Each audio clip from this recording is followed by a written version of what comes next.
They've done a qualifying ride and straight up into the semi-finals. The South Australian and the Queenslander, as were Stanton Kia and Liam Kavanagh, the other two members in the semi-final, have had to go through quarterfinals, but they did it quite easily. They both won 2 straight and the best of 3 in the quarterfinals. So they're probably going to be a little bit better for the wake-up call in the run this afternoon. They head down the back straight this time. Jaden leading from Ryan. Pace starting to move up. Start to head towards the home straight. New South Welshman staying very high now. Decides to dive down the track. Ryan showing a lot of confidence here as they head down the back straight. New South Wales leading as they start to head towards the bend. But the Queenslander up around the outside very quickly indeed. And it shows a lot of class there, taking out the first ride in the semi-final.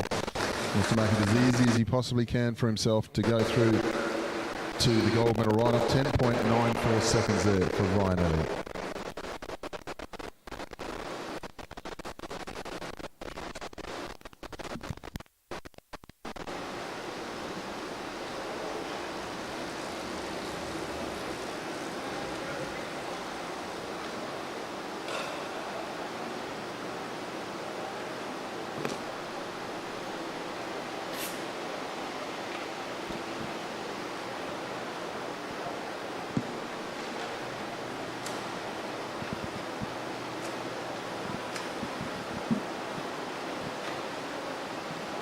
Taking the track now, we have Max Liebknecht and Liam Kavanagh. Looks like Liebknecht is going to lead Kavanagh off the start.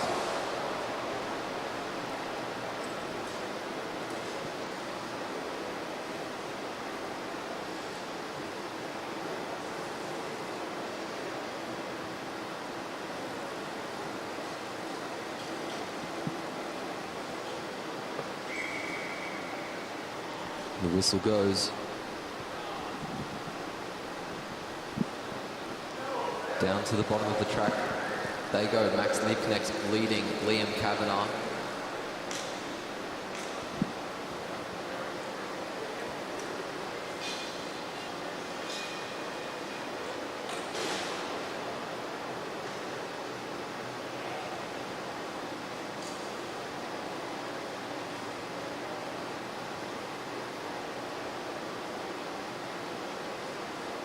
Liebknecht still leading, not taking his eyes off his opponent as they come down the front straight to get 2 to go.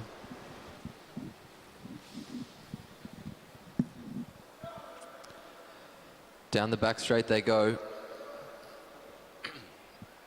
Starting to build it up as they head around the bend. Down the front straight and the bell rings. 1 lap to go. Liebknecht still leading, defending well against Liam Kavanagh as they head down the back straight. Liebknecht out of the seat, still trying to push as Kavanagh makes his way closer. Down the front straight, the two are side by side, but Liebknecht will hold on and win the first sprint.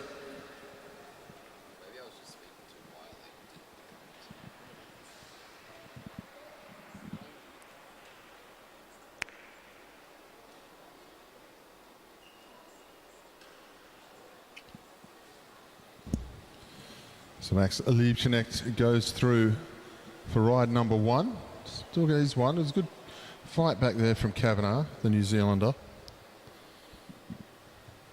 But he's going to have to work out what he can do to beat the South Australian in the next one. Well, ladies and gentlemen, we have an absolute special treat now in this men's semi-final. We welcome out race number 1 of heat number 1. We'll be welcoming onto the track rider number 28, Tom Cornish, going up against rider number 25, Matthew Glaetzer. This is heat number 1, race number 1, semi-final, elite men's sprint. And then we'll have Matthew Richardson up against Sam Webster. So 2 fantastic semi-final races to come.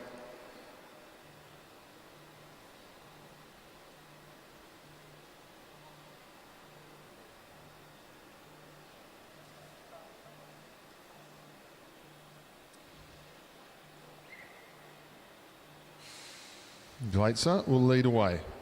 He's drawn front spot for this first race. 9.5 this morning, Matt Glaetzer in qualifying.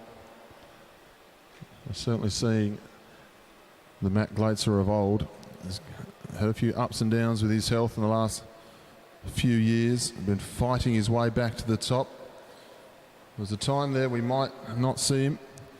He thought he was possibly done with the sport, umming and ahhing about it, but luckily for us, lucky for the sport of Australian cycling, and most importantly for himself, he's managed to get really going again. Tom Cornish absolutely motoring in the 1,000-metre time trial just recently. The national championships, he's been very smooth in these rides as well. They come in with 1 lap to go now. Glaetzer leads from Cornish, keeping a good eye on where the New South Welshman is as they head down the back straight. This is the biggest contest Glaetzer's had today.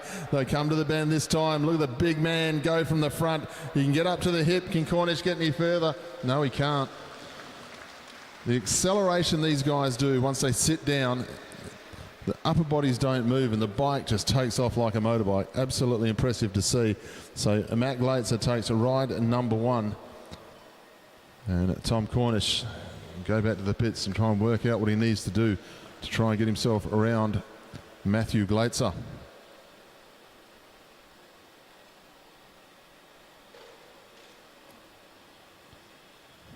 That'll take us now on to heat number 2 of our men's elite sprint semi-final.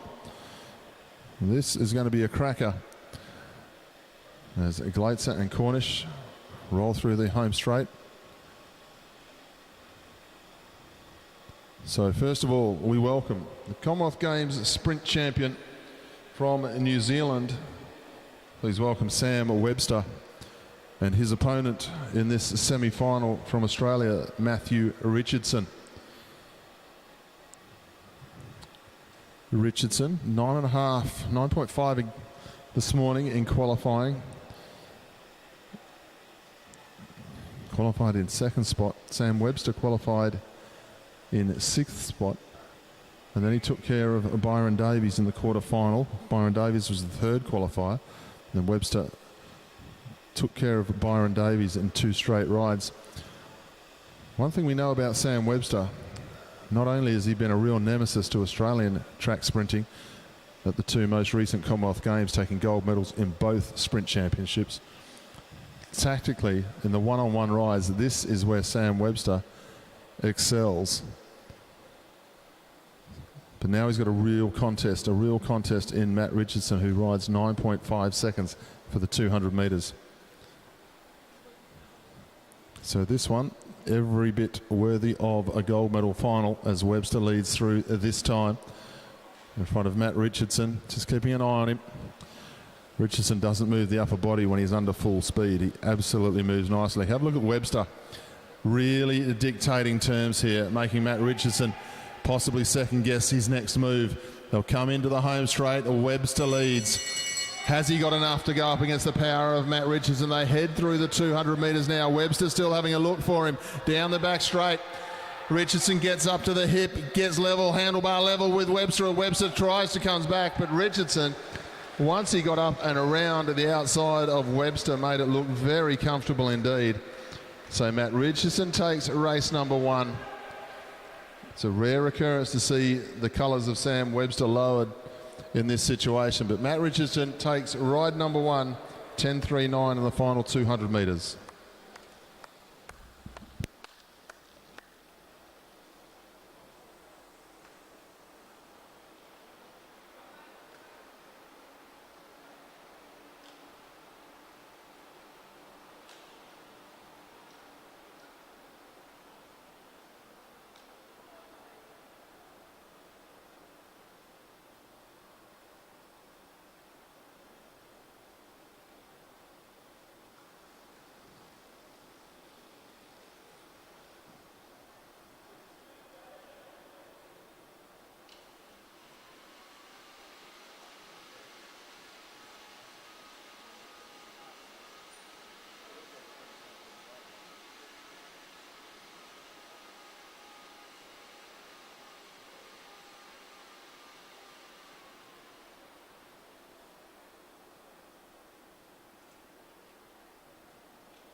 So to all of our live feed listeners and all of our people in the grandstand, it's just going to be a short break because we'll be getting into ride number 2 of both our Elite Men's Sprint and Junior 19 Sprint.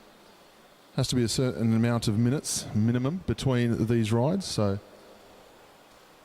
in a couple of moments time we'll be getting on to the next race between Ryan Elliott and Jaden Stanton Keir. Plenty of racing to come. We saw a number of big times fall here this morning. The first of those times that really fell was the Junior 19 individual pursuit, and we saw the national record lowered to 3:13.2 seconds by Cam Rogers here this morning. The national record that has stood since 2010, Dale Parker from Victoria was now the former holder of that record. And we saw the elite men individual pursuit, and we saw some superb riding by Jordan Kirby and Aaron Gate from New Zealand, both riding 4 minutes 10 seconds, both just outside the Australian national record. And then Connor Lay, the West Australian, came out and rode 4:07, 4 minutes 7 seconds to break the Oceania and national championship. So it's been a very fast day of racing here. Some great records gone. We now move on to heat number 1, race number 2 of our junior sprint championship here in the semi-final. Ryan Elliott, who took the all-comers record, broke his own national championship record again, and the Oceania championship in qualifying this morning, 10:17. He leads off. He's one race up in front of Jaden Stanton Keir as they head down the back straight.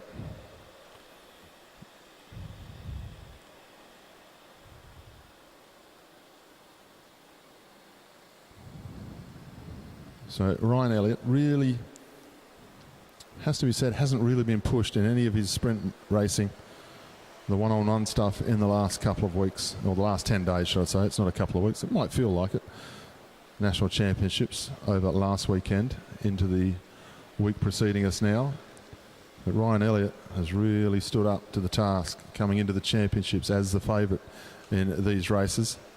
He's stepped up to it nicely though.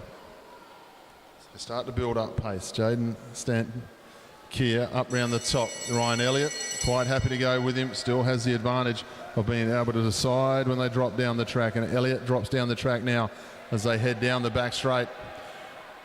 Elliott just too fast, too strong, going to come into the home straight, cruise through to the gold medal ride-off. 2 rides straight, takes care of the New South Wales rider. 10.54 from the front there for Ryan Elliott. Nice piece of riding. Quick turnaround for these sprinters. Does make a difference. Does make a difference sometimes on the very big gears that they use. Our sprinters these days, especially in our elite men's field, the way they train, they resemble almost power lifters. Some of the weights they'll lift in the gym. And when you see some of the training efforts they'll do, the gear ratios they ride, it's unbearable to think of. You'd had troubles at the top of a hill trying to get on top of some of these gears these guys use. If you're going down the hill, that is, not up it. We welcome race number 2 of our Junior 19 second heat semi-finals.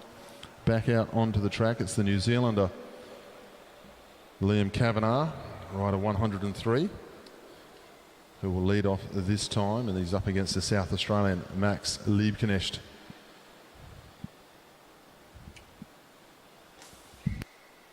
The whistle goes, and Kavanagh leads Liebknecht to the bottom of the track as they head around the bend.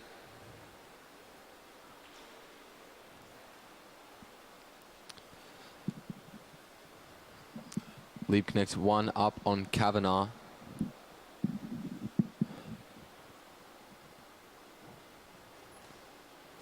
As they head down the back straight, Liebknecht.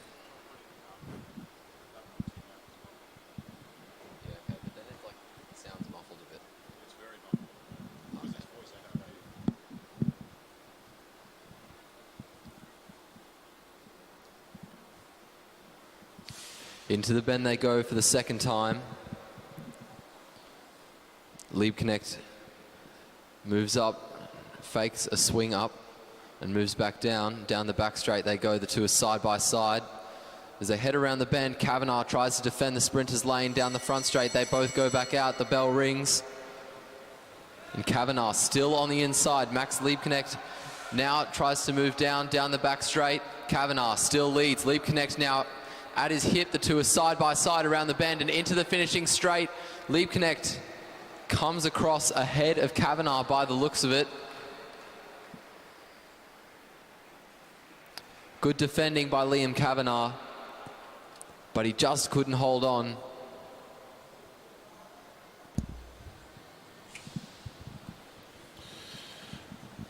Good show of sprinting once again here by our junior 19s. Liebknecht wins by a half bite length, whether he leads out or whether he's coming around the outside there of Kavanagh. So good contest by Kavanagh. He'll come back for the bronze medal ride-off, as we'll have a repeat of the national championship of Max Liebknecht and Ryan Elliott.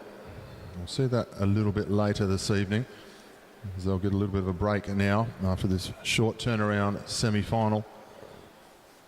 We move back on to race number 2 now, between Tom Cornish and Matthew Gleitzer. Gleitzer takes ride number 1. This is where the short turnaround can start to affect one or two riders, especially in the senior elite company. They ride very, very big gears, these guys, and it can sometimes affect the recovery of the riders. Tom Cornish will lead away this time. His turn to lead. And for a big man, you'll see some of the photos on the Oz Cycling social media post. If you get a side-on shot of Matt Gleitzer under full steam, his chin's almost on the head stem when he's under full flight, the aerodynamic position he can get into for such a big guy. Absolutely impressive, and still be able to put the power out as well as he leads through this time. Quite happy to lead Tom Cornish here. Cornish just trying to mix it up a bit. Gleitzer trying to get on top of that big gear early. Wants to keep it rolling so it's not as hard to jump when he does. They come into the home straight this time. Gleitzer using all the track to keep Cornish at bay as they go into the 200. They're not underway yet. Now both riders who use the banking to get going. Gleitzer leads into the home straight this time. Gleitzer leads. Cornish comes up onto the wheel. Can't come round it though. So Matt Gleitzer will go through to the final of the Oceania Sprint Championship here. 2 straight rides over the top of Tom Cornish. Cornish we will see again in the bronze medal ride-off. But we're soon to find out who it's going to be. Is it going to be Matt Richardson, who's one ride up in the series between himself and Sam Webster? Or is Sam Webster, the Commonwealth Games sprint champion, going to find a way to stop the speed of Matt Richardson here?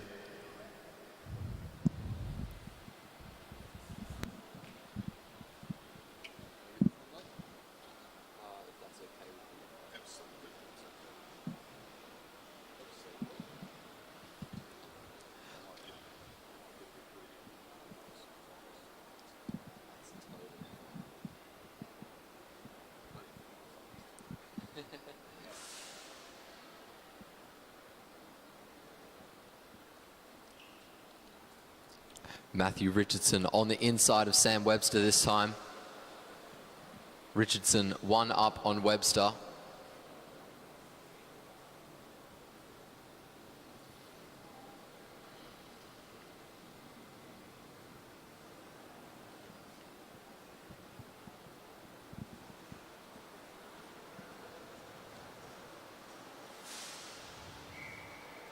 The whistle goes. You'd think they're in love by how much they stare at each other's eyes. Straight to the bottom of the track. Richardson leads Webster around into the back straight. Webster fakes up, Moves back up to the stayers line. Richardson starting to move with him. 2 to go, and Webster's right up at the fence. Richardson sticking to the inside. As we head down the back straight, we're starting to gain a lot of speed. Richardson starting to move up to try to defend against Webster. The bell goes. Richardson's out of the seat to make a move, and Webster's too far back. Down the back straight, Webster is starting to close the gap, but he's not closing it quickly, and he sits up. Matthew Richardson wins the second sprint.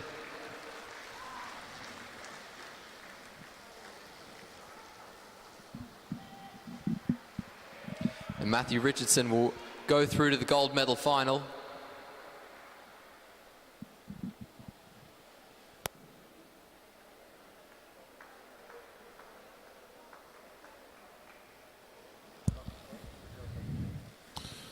So to all of our live feed viewers out there, the next event that's going to come out onto the track will be the bronze medal ride of the junior men's 19 individual pursuit between Dylan Proctor-Parker and Joel Douglas.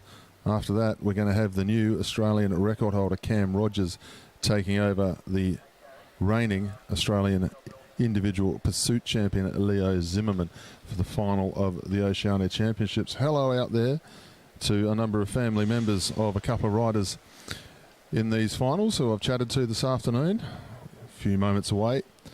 The nerves, you can start to build them up a little bit now, especially over there in the ACT. The boy will be out on track very shortly.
Taking the track now, we have Dylan Proctor-Parker and Joel Douglas.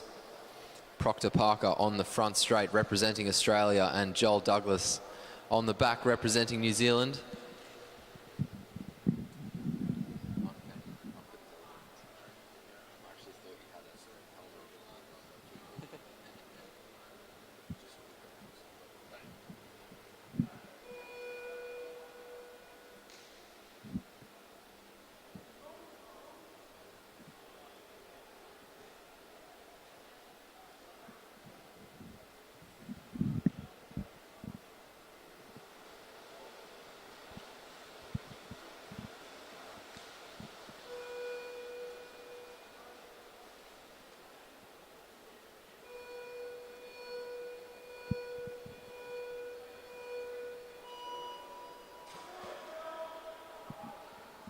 Good starts on both sides.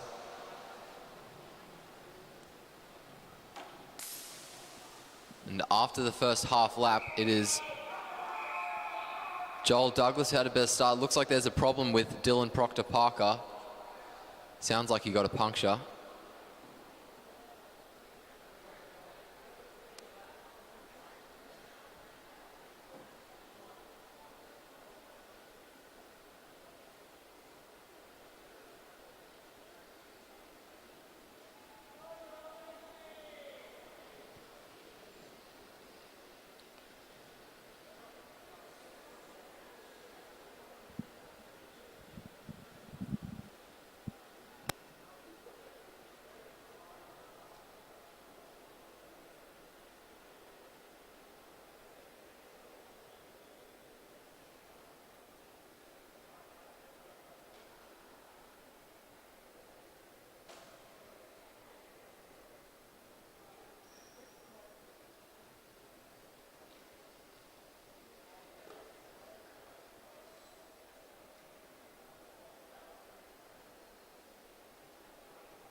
So a little bit unfortunate there for our live feed viewers.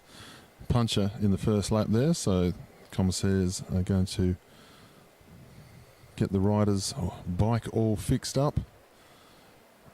And as soon as that tyre is changed over, the wheel is changed over, they'll bring them back to the start finish. So they're not going to rush forward with the gold medal ride. They're going to allow the Dylan Proctor Parker to change the wheel, bring him back to the start line and get the bronze medal ride out the way before our gold medal ride, which is the way we want to see it happen.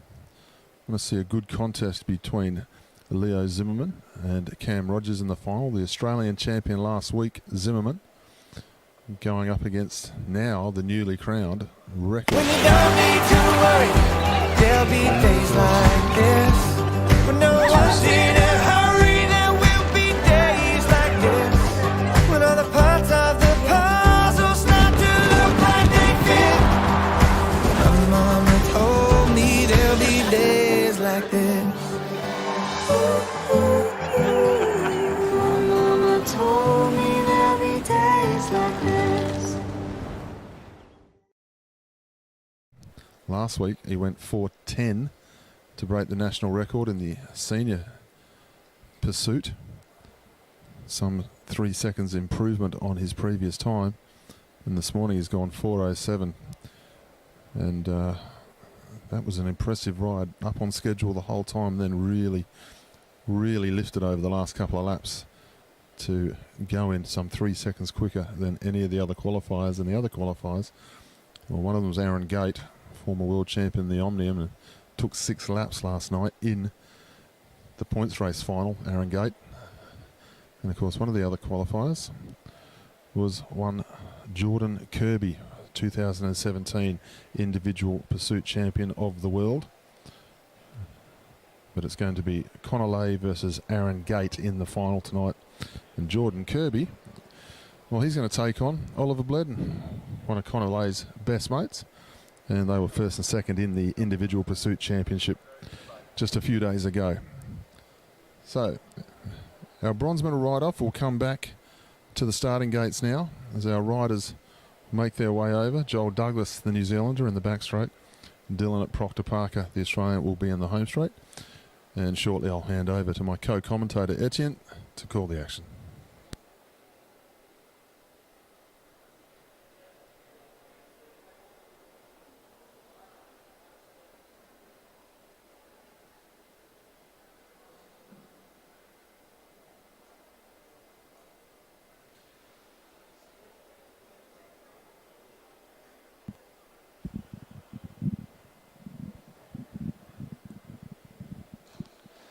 It looks like Proctor Parker's got his problem sorted, puncture repaired.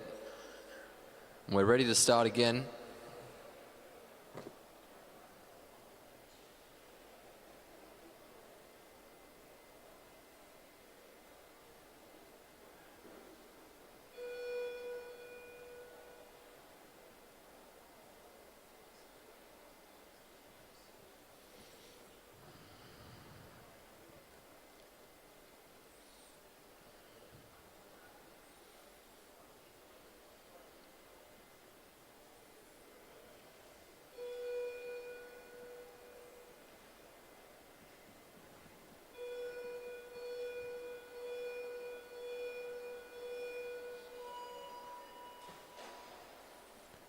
Good starts on both sides.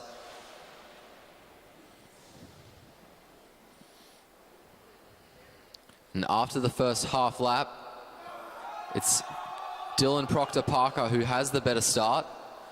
Both riders start to settle in now. 11 laps to go.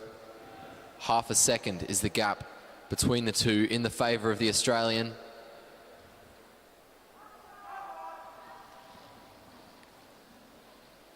Down their respective straights for the second time, and it looks like that gap has blown out to 0.69 of a second. Proctor Parker on the back straight now, looking very comfortable, as is Joel Douglas, who now makes his way down the back straight. 0.74, 3/4 of a second is the gap between the two riders, still expanding in the favour of Dylan Proctor Parker. Down the front straight he comes, 8 laps to go. After the first kilometre, the gap closes down a little bit again. Joel Douglas bringing Dylan Proctor-Parker in. Now they've both started to settle in. 0.71. The gap staying pretty consistent over that past lap.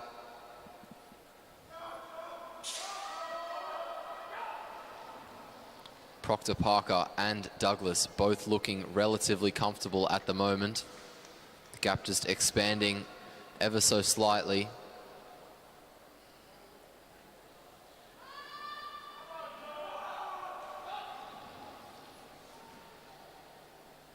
Five laps to go for both riders. And the gap's out to over a second for the first time so far in this race. Proctor-Parker looking very good, very comfortable as he makes his way down the front straight and embarks on his final kilometre. 1.29 seconds is the gap between the two.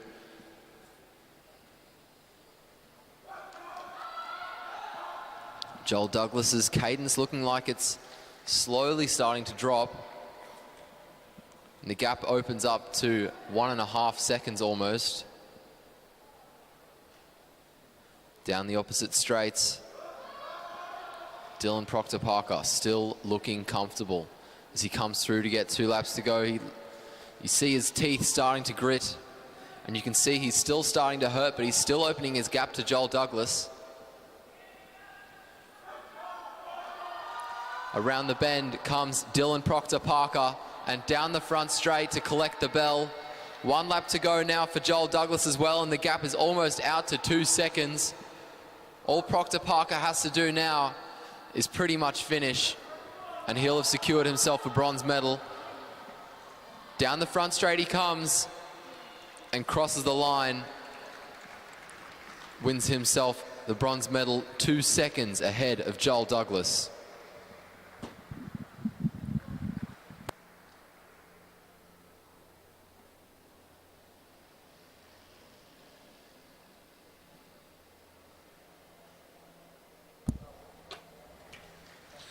Nice ride there from Dylan Proctor-Parker. He's done virtually an identical time this evening as to what he did in qualifying. 0.19 this evening, tonight 0.28, which goes to show that the track is still extremely fast here. And we've still got the final to roll out onto the track now, and then of course our elite men's final. So lots to look forward to here over the next hour of racing. Ladies and gentlemen, we move on to the final of the Junior 19 gold medal ride in the back straight. Please welcome in the South Australian colours, Leo Zimmerman. In the home straight, please welcome in the colours of the ACT, Cameron Rogers.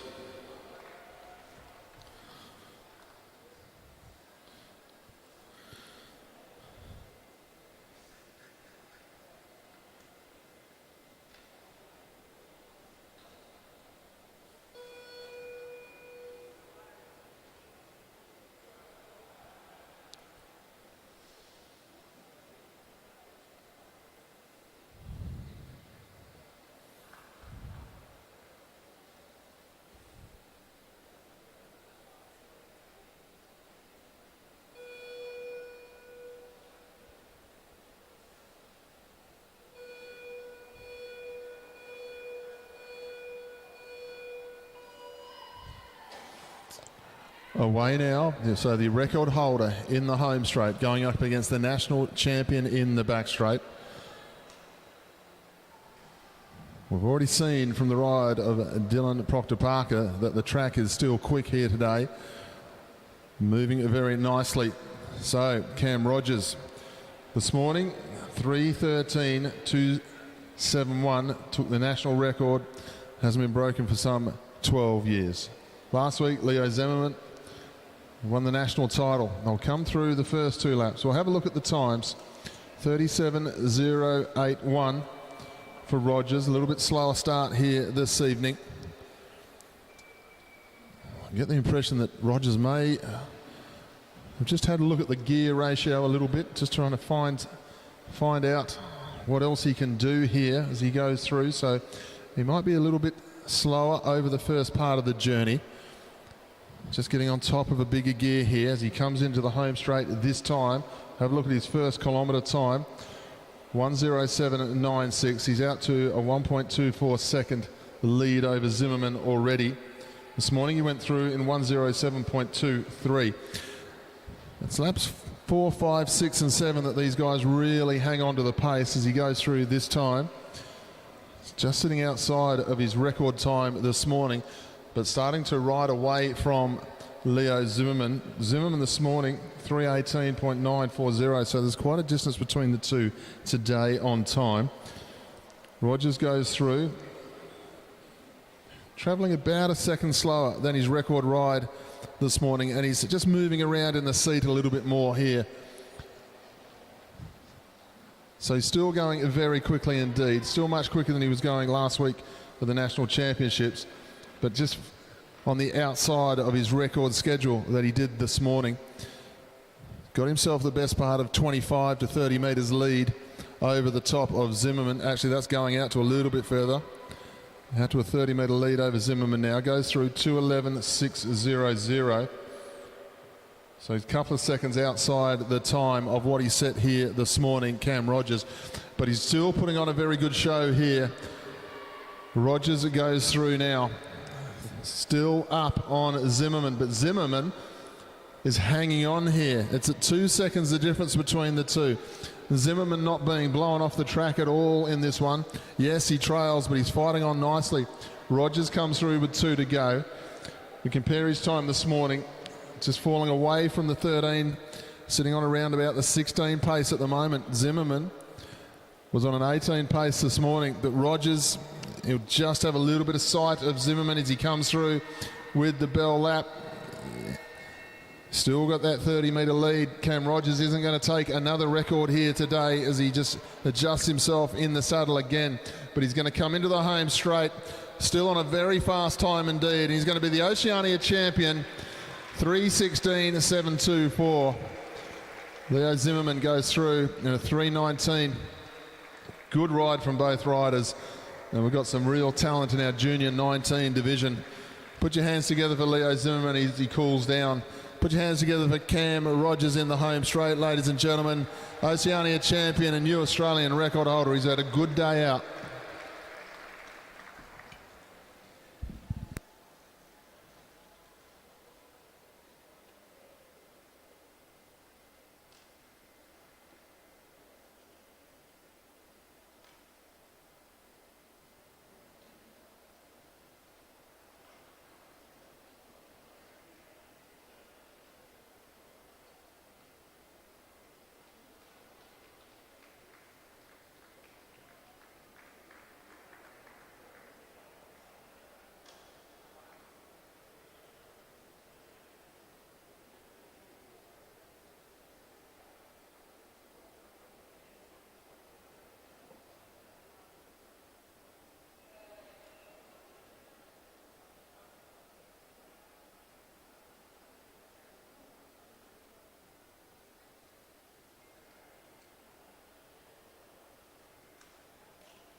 It's Kiara Kelly who leads these three onto the wheel of the Derny.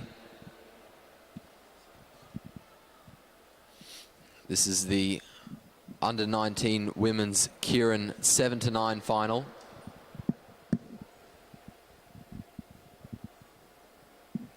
We make our way down the front straight.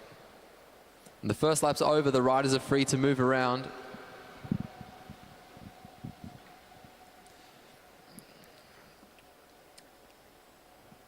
Molly Hayes at the head of the race.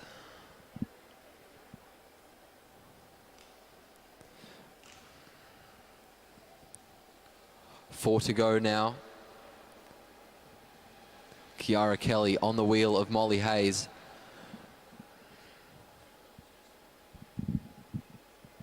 Mirella Willis-Hell at the back.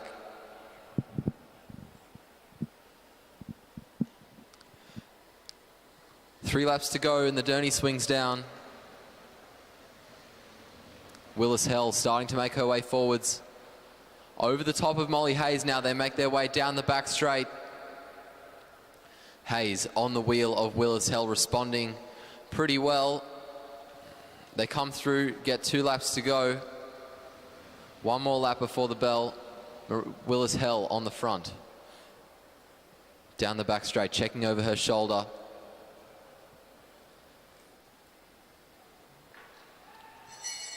The bell rings. Hayes out of the seat, over the top of Mirella Willis-Hell. Willis-Hell trying to hold her, but she's slipping back, and Molly Hayes in the lead. Kiara Kelly at her hip, down the back straight, into the bend. Molly Hayes still in the lead, holding it well as they come out of the bank and down the front straight. Hayes holds on. Kiara Kelly just couldn't get there in time.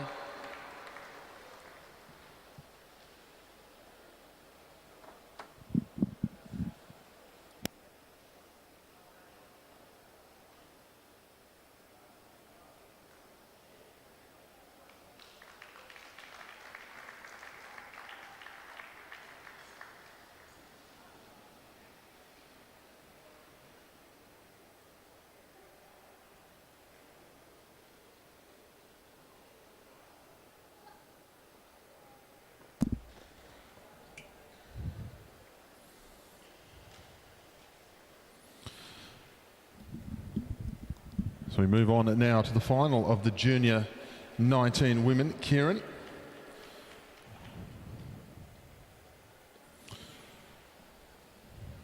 As our riders just clipping into the bikes. Final instructions from our coaches. First rider to come up onto the track is rider 118, Tyler Puchika. She'll be joined by rider 114, Keely Henderson, Meg Marker, 115, Emma Stevens, 117, Lily Stratford, rider 122, Belinda Bailey, 123. So, the top of the track, we have Tyler Puchika. Then we have Keely Henderson. As we go down the track, the Victorian colours is Belinda Bailey. Then Lily Stratford from the ACT.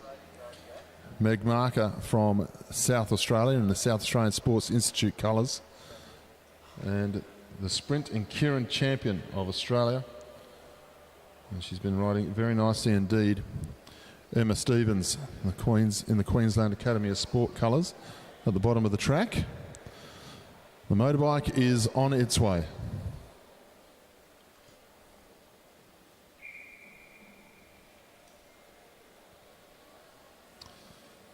So Stevens will go up behind the motorbike. She's drawn the #1 spot. Meg Marker on her wheel. Two of the fastest ones in this group, first and second at the moment. Then you'd be backing Tyler Puchika, the New South Wales rider, on the back. But position everything in these ones, as we've seen with a number of qualifying rides throughout the national championships and our Oceania championships today. So a fantastic ride by Felice Beetzel in the qualifying ride in the women's keirin early today. Drew #1 spot on the motorbike. Elise Andrews, who's the #1 seed, was our 6th rider in line. Andrews moved up around the outside of everybody else. Felice Beetzel found herself on the front as Andrews dropped into first place. Perfect scenario when you're trying to qualify into the top 3. Felice Beetzel grabbed the wheel, took it all the way through to the final. I think she'd have gotten there anyway, but the way she did it was very impressive indeed. They come up with 3 laps to go. The motorbike will lead the way this time. Emma Stevens leads from Meg Marker. So the sprint and keirin, champion of Australia, leads down the back straight, having a good look to see what everybody else does. Now Tyler Puchika has found herself on the podium already in National Championships and Oceania Championships in this last week. She rolls up alongside Emma Stevens. Lily Stratford caught down below. Meg Marker now moves up round the outside, goes to the front. She was riding very well in the endurance events, Meg Marker, and it was her sprint that was giving her all of the advantage. Tyler Puchika has been pushed out this one at the moment. Marker leads. Stevens up round her outside. Lily Stratford, who has stayed in position the whole time, still finds herself in third. Bailey trying to get round into the home straight. They come this time. Meg Marker's going to be too strong here. She's going to take the keirin championship. And I think Lily Stratford might have got herself up for second there after some strong riding. Meg Marker takes the win, definitely. It's between Stratford and Stevens for second and third. But put your hands together for Meg Marker. Strong sprinting ride here. Great result for the South Australian.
The whistle goes and Ella Sibley leads the group onto the wheel of the Derny.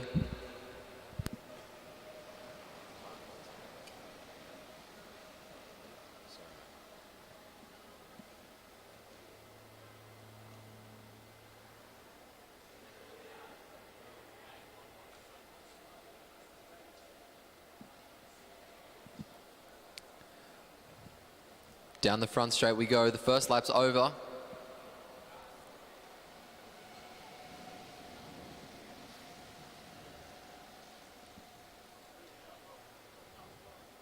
Alessia McCaig on the wheel of Sibley, checking over her shoulder, keeping her eye on the riders behind. 4 to go. Sibley still in the front.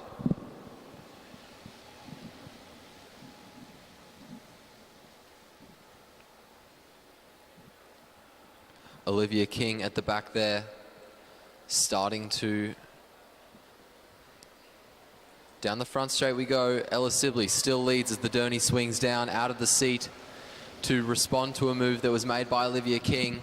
Down the back straight we go now. Sibley starting to slip back as King comes over the top around the bend. King in the lead at the moment. Selena Ho trying to improve her position at the hip of King. King keeping an eye on her. Down the back straight we head. Ella Sibley is boxed in. Olivia King is still on the front, and the bell rings, and as the bell is ringing, it's Alessia McCaig coming over the top. McCaig starts to pull forwards, and as we head down the back straight, Ella Sibley starts to come over the top of Olivia King as well. McCaig still in the lead. As we head down the front straight, Alessia McCaig will hold on. It is very close on the line between Ella Sibley and Olivia King for second.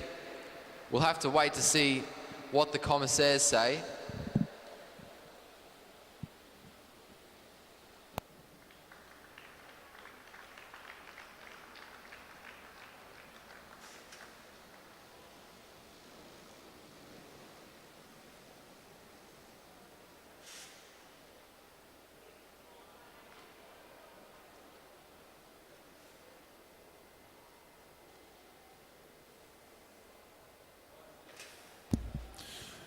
The official result there is Alessia McCaig takes that one in front of Ella Sibley, then Olivia King, Selena Ho, Eliza Bennett and Molly McGill round out our 7 to 12 final. Final 200 metre time, 12.02 for Alessia McCaig.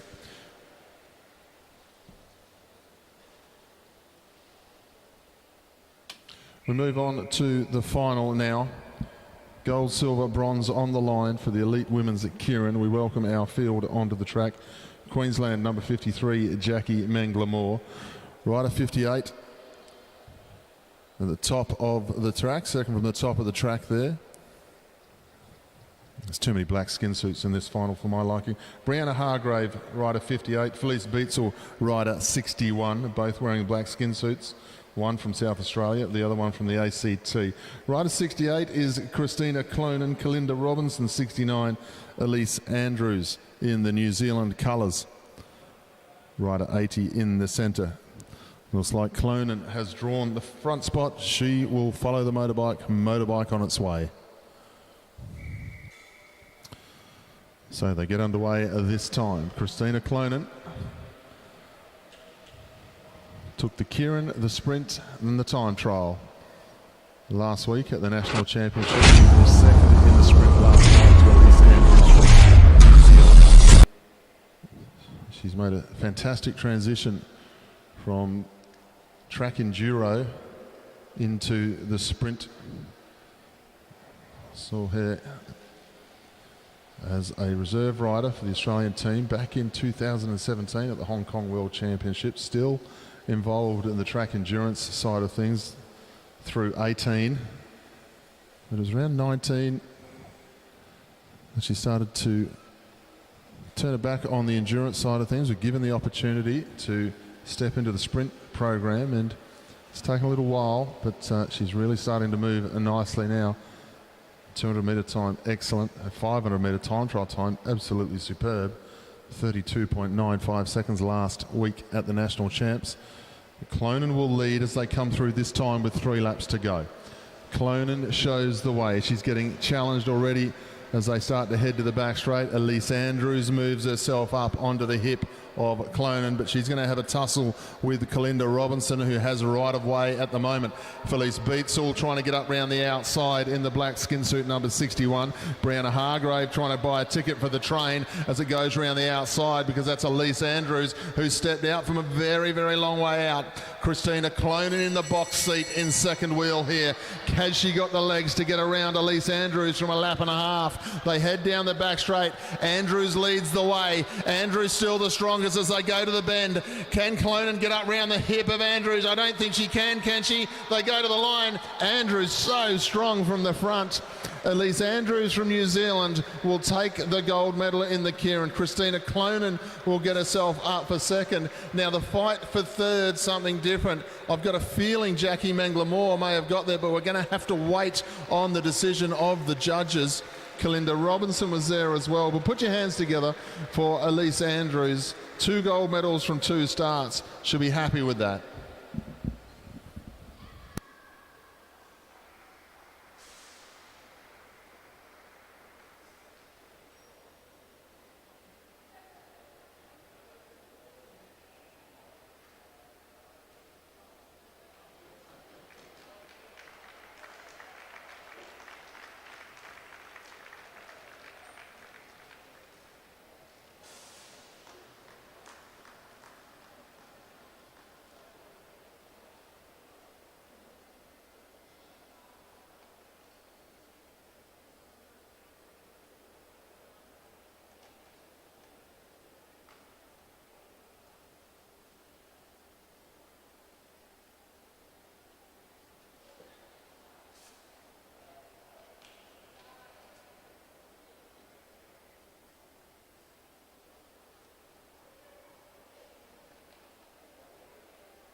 So to all of our live viewers, we're just waiting on the judges to have a look at the videotape. You'll see the commissaires down on the track centre at the moment. Just having a look at the final lap of that keirin final. And then we'll be getting underway with our sprinting. Junior men's and senior sprinting once again to come out onto the track. It's got some superb gold medal and bronze medal ride-offs to happen in our elite program. Also going to see Max Liebknecht and Ryan Elliott in the final of the junior sprint. Ryan Elliott hasn't been able to put a foot wrong yet. Well, we'll be back with you shortly with the full result from the women's keirin.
So we have a look at the result of the women's keirin final. Elise Andrews is the winner. Christina Clonan in second. Kalinda Robinson takes the bronze medal. Then Mengla Moore, Beetzel and Brianna Hargrave. That is the result. We move on to the first ride now of the Junior 19 bronze medal race. And we have Jaden Stanton-Keir, New South Wales, will lead away from Leon Kavanagh, New Zealand. So once again, best 2 of 3 for this one.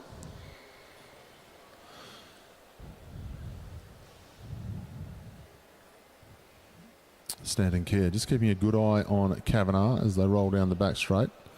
Kavanagh taking the race up to him. So Kavanagh put up a good fight against Max Liebknecht in the other semi-final.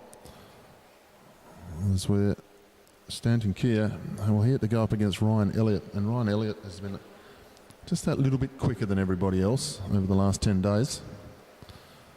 So Keirin just to hold in the New South Welshman up top of the banking here, dictating terms as they head down the back straight. Standing Kia though, plenty of room to get himself up round the outside if he can push through. As they come into the home straight this time, the New South Welshman does push through. Keirin still trying to hold him up. He still has right of way on the track as they go towards 200 metres now into the back straight. The New Zealander with good track craft here puts himself into a nice position as they start to come into the home straight. Keirin, is he going to be too strong from the front? Yes, he is. And Liam Keirin takes race number 1 there in the best of 3 series for the bronze medal.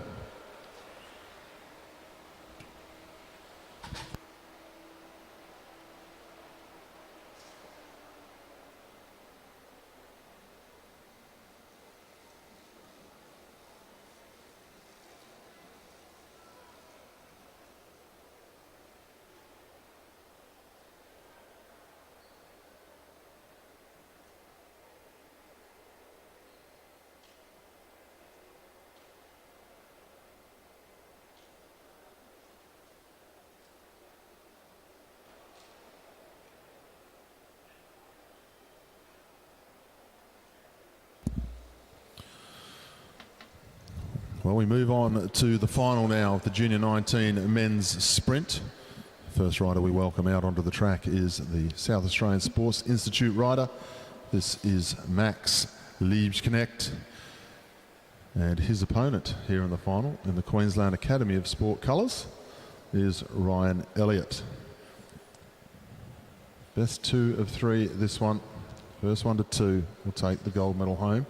Ryan Elliott broke the national record last week.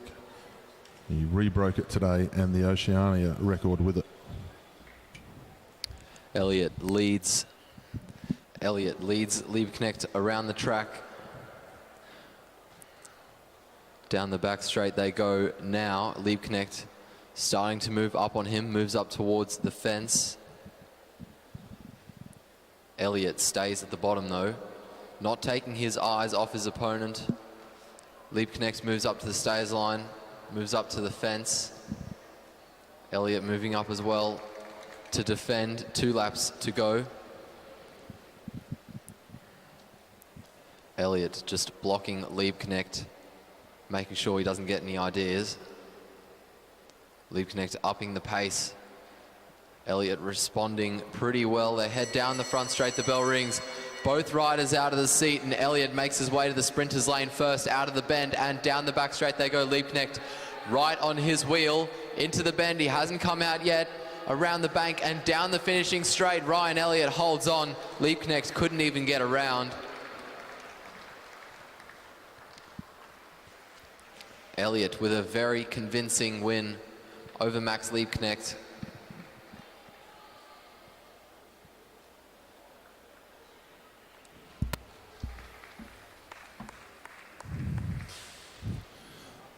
So to our live feed viewers, that's race number 1. Ryan Elliott taking that one, 10.37. As my co-commentator said, couldn't even get around. You're a bit harsh there, mate, on Max Liebknecht. He's trying his best. Got in the slipstream, 10.37. You could have got it? I don't think you could have. I don't think you could have. Ryan Elliott takes race number 1. I hope you're enjoying the coverage on our live feed. We're about to move on to the big boys. We now welcome the ride-off for the bronze medal in the elite men's sprint here. Please welcome to the track representing New Zealand, Sam Webster, and his opponent, Tom Cornish.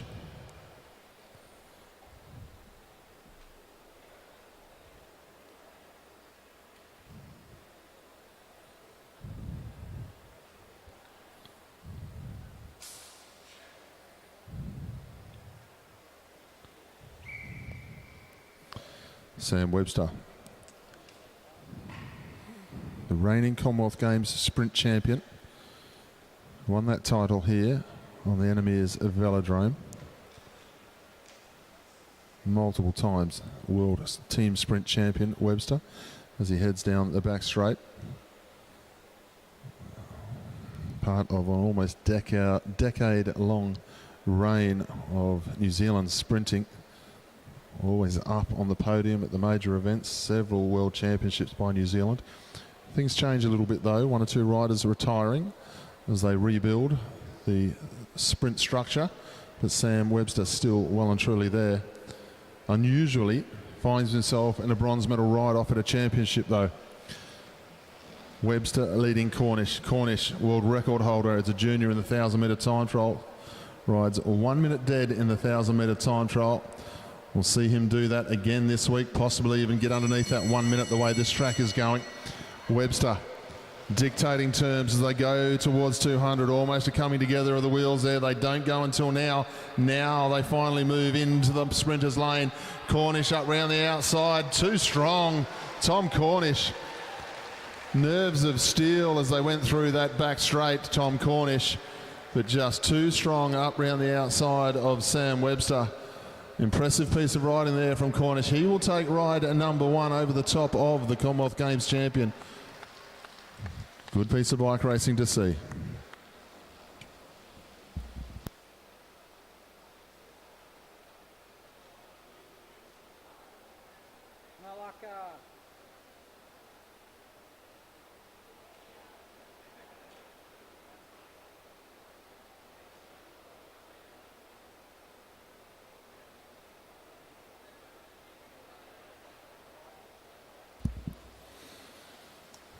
Well, ladies and gentlemen, we move on to our gold medal final of the elite men's sprint here at the Oceania Championships. Please welcome our first rider out onto the track from Western Australia. This is Matt Richardson.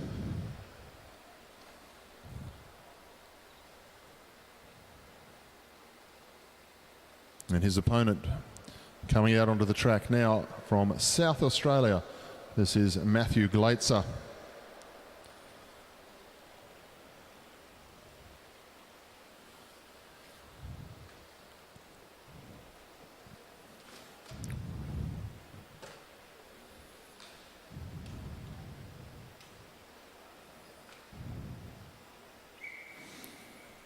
Richardson has drawn the front spot for the first ride. I'll roll away. You can see the little yellow square just tucked up underneath their saddle. That is actually an SRM unit that gives all the data from their racing here so that the coaches can analyse all the power output for their racing here. Be able to write the programs as they go. No pace on down the back straight as they move at the moment. Now, over the last couple of years, Richardson, has to be said, has had the edge over Matthew Gleitzer in a number of their head-to-head struggles. However, as the National Championships last week showed, keirin Sprint and Team Sprint Championships to Gleitzer, and riding a 10.5 this morning, Gleitzer, we're seeing back to his best. Richardson, however, seems to be taking full advantage of the fact that Gleitzer was laying a long way off as they head down the back straight. And he is indeed getting on with it here, Matt Richardson. He is taking Gleitzer on from 2.5 laps, but he has a look over the shoulder that time as he goes through into the home straight. He's still having a look to see where Gleitzer is. And I tell you what, Gleitzer is trying his best. Richardson is trying to hang on as they come into the home straight, but Gleitzer gets up round the outside. Richardson looked $1 million just until the back straight in that last lap, and he just a little bit of a flick of the front wheel and started to lose a little bit of pace. Gleitzer had to run home. Put your hands together for Richardson and Gleitzer as they come through in the home straight here. That was a tough hit out for ride number 1. Going to come down to who can recover the best. 10.34, the final 200 metres there. And a lot of recovery to do for those two riders.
In third place and winner of the bronze medal, representing Australia, Lily Stratford.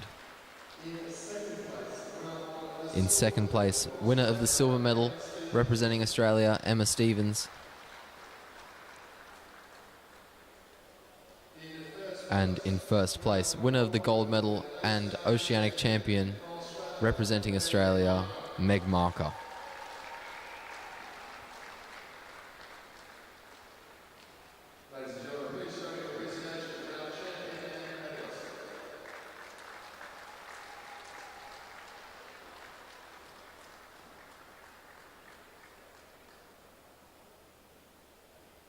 That was the under-19 women's keirin.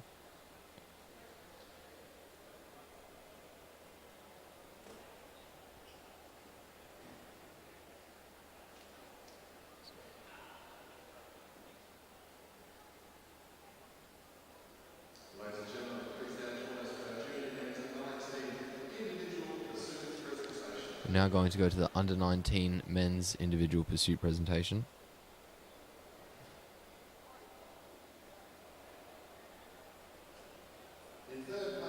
In third place, winner of the bronze medal and representing Australia, Dylan Proctor-Parker. In second place, representing Australia and winner of the silver medal, Leo Zimmermann. And in first place, winner of the gold medal, Oceanic champion, representing Australia, Cameron Rogers.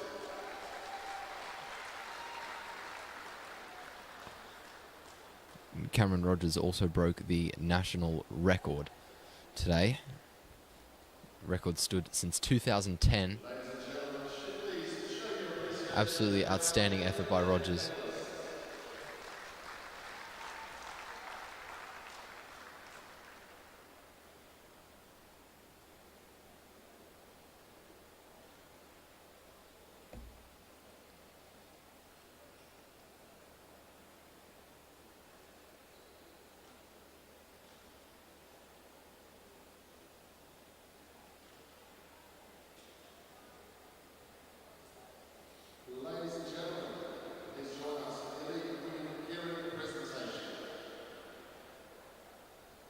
Moving on to the elite women's keirin presentation now. In third place and winner of the bronze medal, representing Australia, Kalinda Robinson. In second place, winner of the silver medal, representing Australia, Christina Clonan.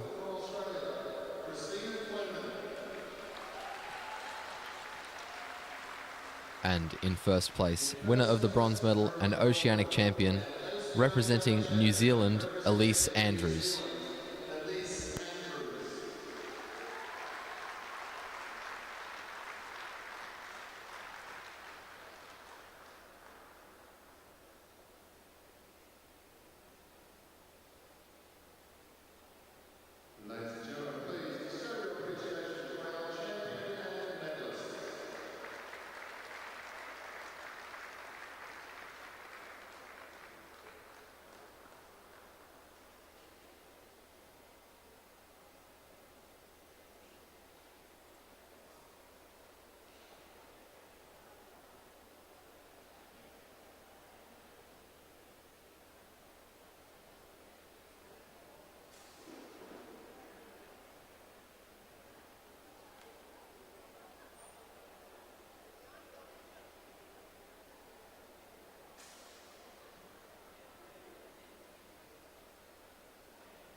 Liam Kavanagh leads Jaden Stanton-Keir to the bottom of the track.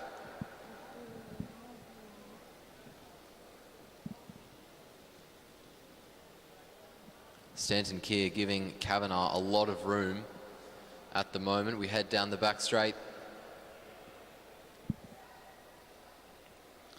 We saw Mac Laitzer do this and he got away with it.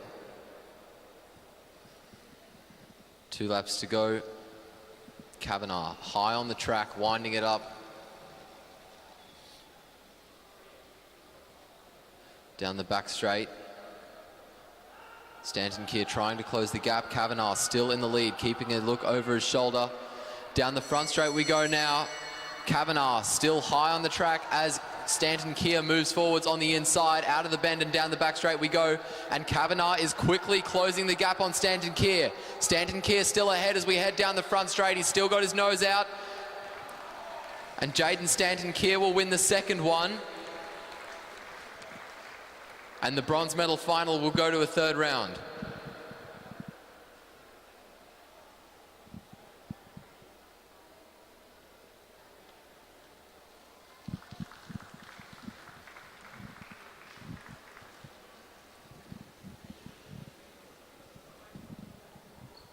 Making their way onto the track now are Ryan Elliott and Maxwell Liebknecht.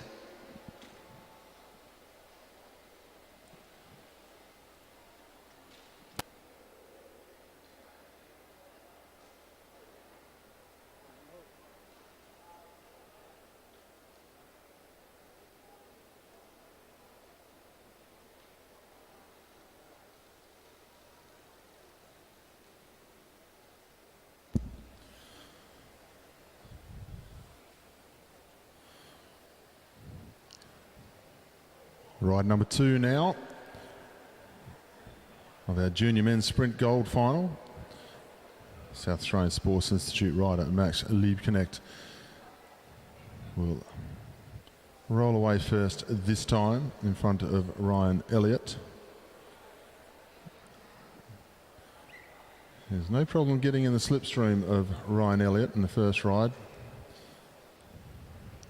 He wasn't able to come out of it. It's one thing to get to the slipstream, put yourself in a position, but Ryan Elliott has been so fast, so strong.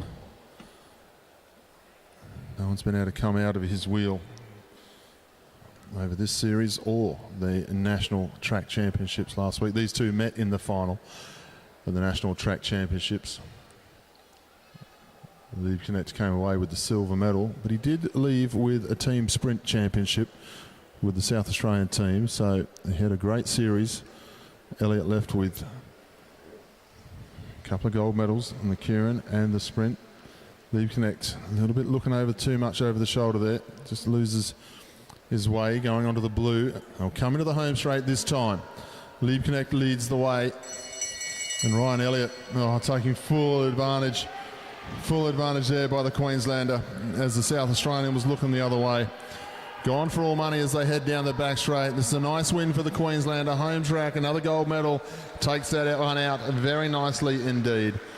Ryan Elliott stands above the crowd in the Junior 19 men's sprint here. 10.57, sitting up, throwing his hand in the air, if you don't mind.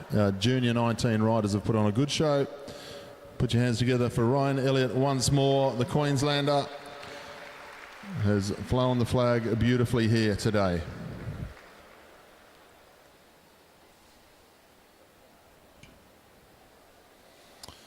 So to our live feed viewers, our sprinting moves on straight away, and we go back to the ride-off of the bronze medal between Sam Webster and Tom Cornish.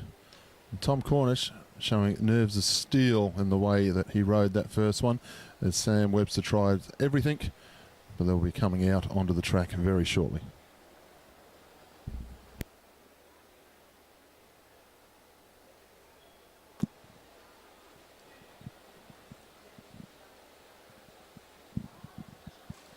Tom Cornish and Sam Webster making their way onto the Velodrome. Cornish on the inside. Cornish one up on Webster. On the inside of him, he's going to lead him off.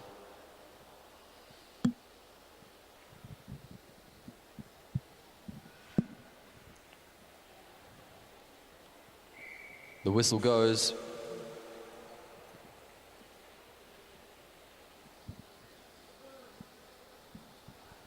Cornish on the front.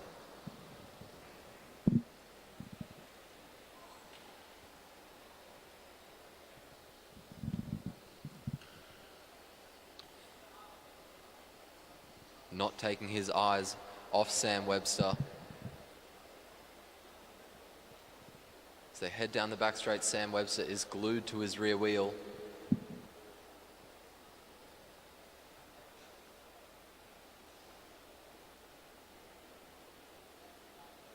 Down the front straight, Webster out of the seat. Cornish fakes a swing.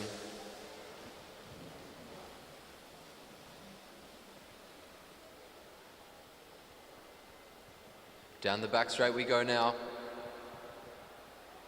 Webster continuing to wind it up. Cornish defending well. We head down the front straight and the bell rings. Tom Cornish still on the front, holding his position well. Down the back straight, Sam Webster made a move and the two are side by side as a result of it. Cornish holding him there around the bend though, and he starts to inch forwards again. Down the front straight, and Tom Cornish wins his second race and gets himself a bronze medal.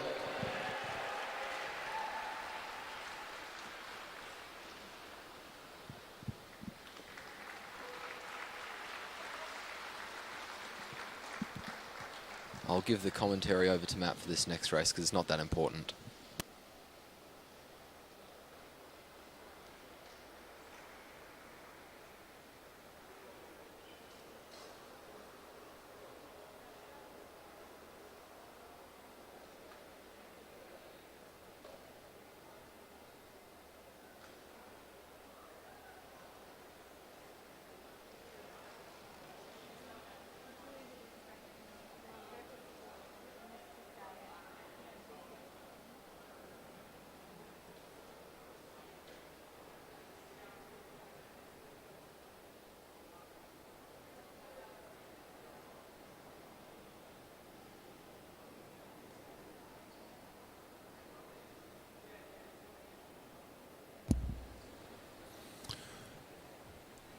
So ladies and gentlemen, we welcome our gold medal final back out onto the track.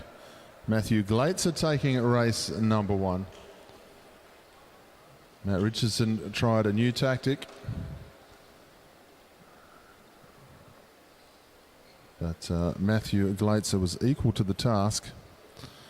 Glaitzer will lead away the first time this time.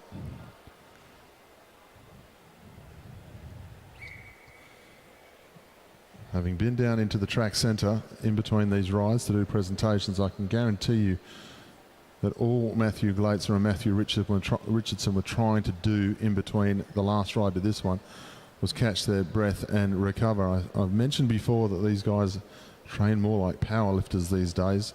Huge effort with a decent amount of recovery between. But the effort made in that first ride by these two, quite simply a 2.5 lap rolling time trial at full speed.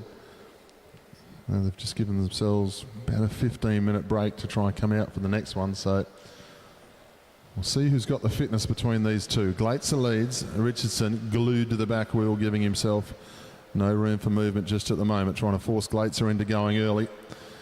Wants Glaitzer to go early. Now he dives underneath here. Richardson, good tactic here, trying to go up to him. Glaitzer equal to the task though. As they go down the home straight, Glaitzer a little bit too more powerful up round the outside. Richardson on the inside though, and he fights back on the inside. Can Richardson use the shorter way home to his advantage? It looks like he can. As they come into the home straight, we're going to go to a decider as Richardson takes race number 2. Forgive me for sounding excited, but you get to see these guys out here again. Matt Richardson, the tactic in the first ride has paid off in the second because heavy legs prevailed. Richardson takes race number 2, 10.23 for the Oceania Championship. One ride still to come.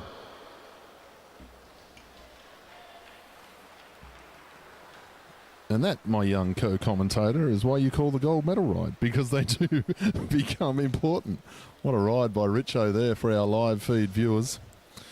I want to say a big hello to all of the Peel District Cycling Club members who are watching this live feed in Western Australia, because we're about to get underway with the bronze medal ride-off of Oliver Bledden versus Jordan Kirby. And of course, Oliver Bledden now riding in the South Australian Sports Institute colours, but he has Peel District Cycling Club running through his veins.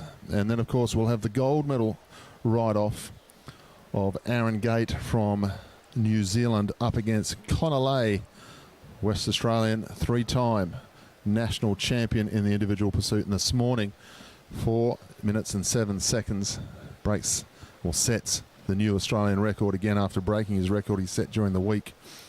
And of course, Peel District Cycling Club once again. Looking forward to this one, and I hope everyone in WA, especially our members of the Peel District Cycling Club, really enjoy the next 10 or so minutes of cycling that we're going to see here on the Lianga live feed all the way from Meares Velodrome.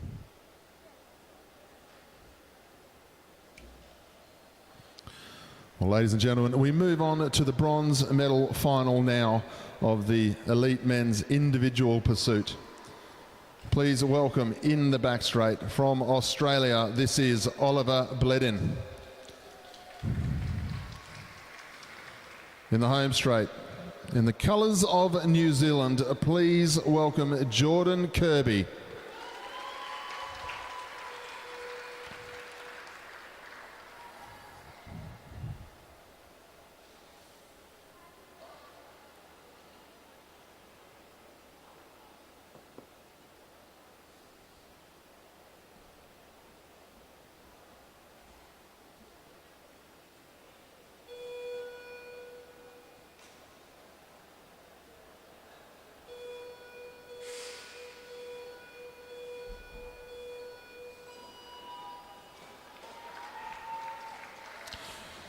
Both riders away nicely here in the final for the bronze medal.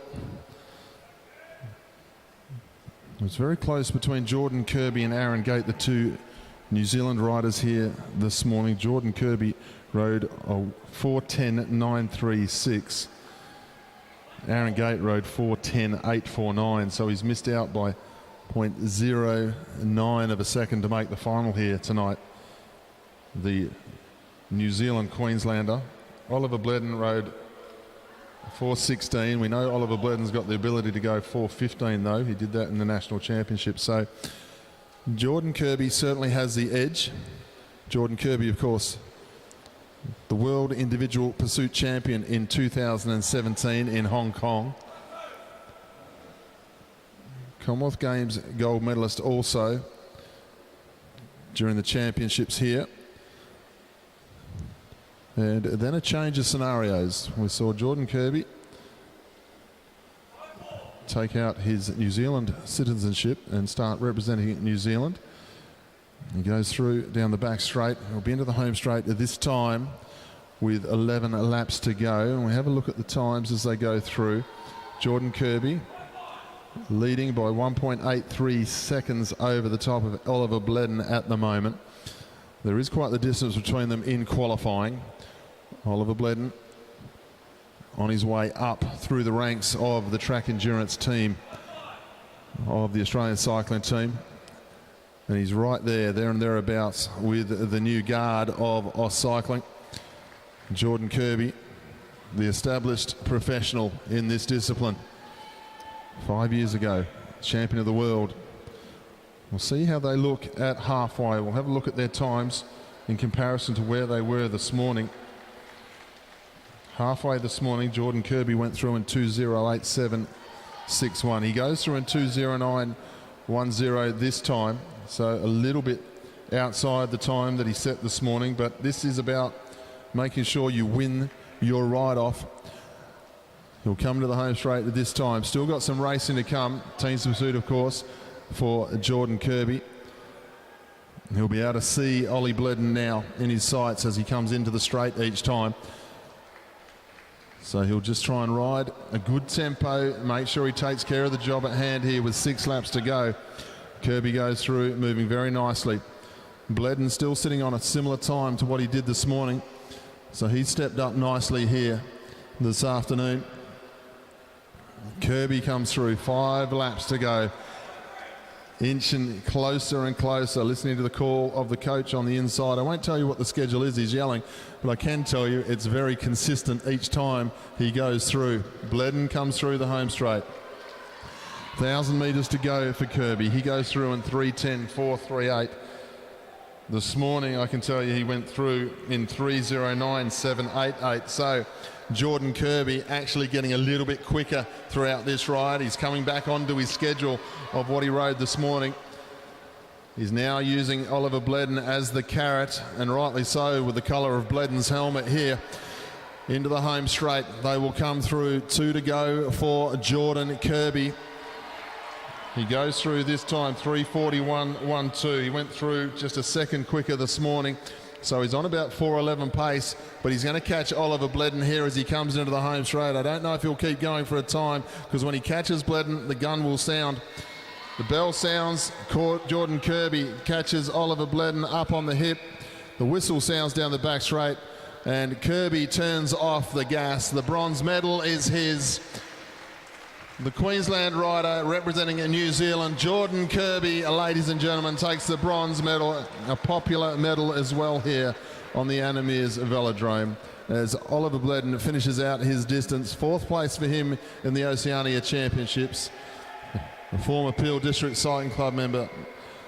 Stand proud, Peel District Cycling Club. You've got 2 of your riders up into the medal rides here this evening on Meares Velodrome.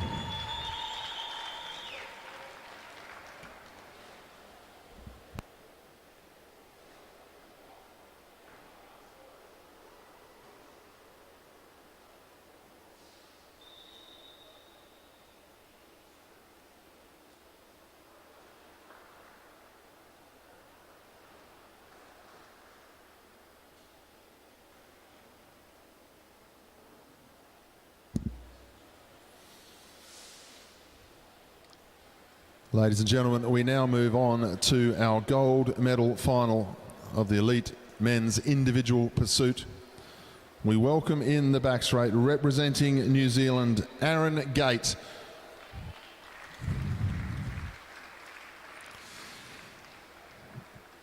In the home straight, representing Australia, please welcome Connor Lay.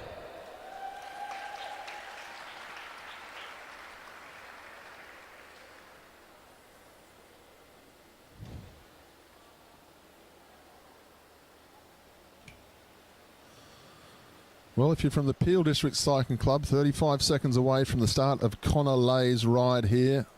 A big hello to everyone in WA who's tuning in to see Connor's ride. This morning he broke the Australian record again, 4:07.356 for the big man from WA, of course residing now in Adelaide as part of the national team. So I hope you're all tuned in. I hope you're telling all your club members that he's on the live stream here, Aus Cycling YouTube.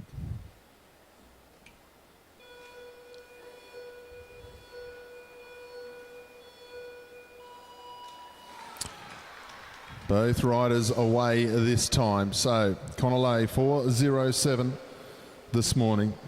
Aaron Gate 4:10.849 is the time of him. And of course Aaron Gate last night took no less than 6 laps in the points race final. That's correct. 6 laps, ladies and gentlemen. Would you believe it? He put on a demonstration in the points race last night.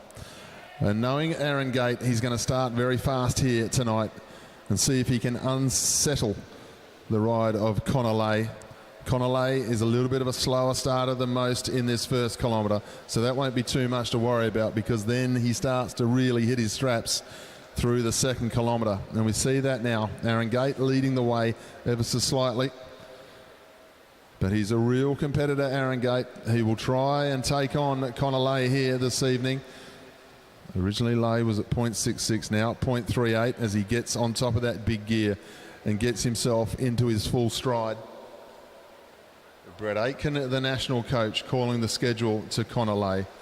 It's just starting to reel in the time of Aaron Gate as they go through the first kilometre. We'll start to have a look at the split times and see where Connor Lay is as he goes to the lead in this one. He goes through 1:22.80. I can tell you he's half a second inside his time this morning. Mind you, right now, Aaron Gate is well inside of what he did this morning as well. They come through virtually locked together. Aaron Gate still leads, only just though.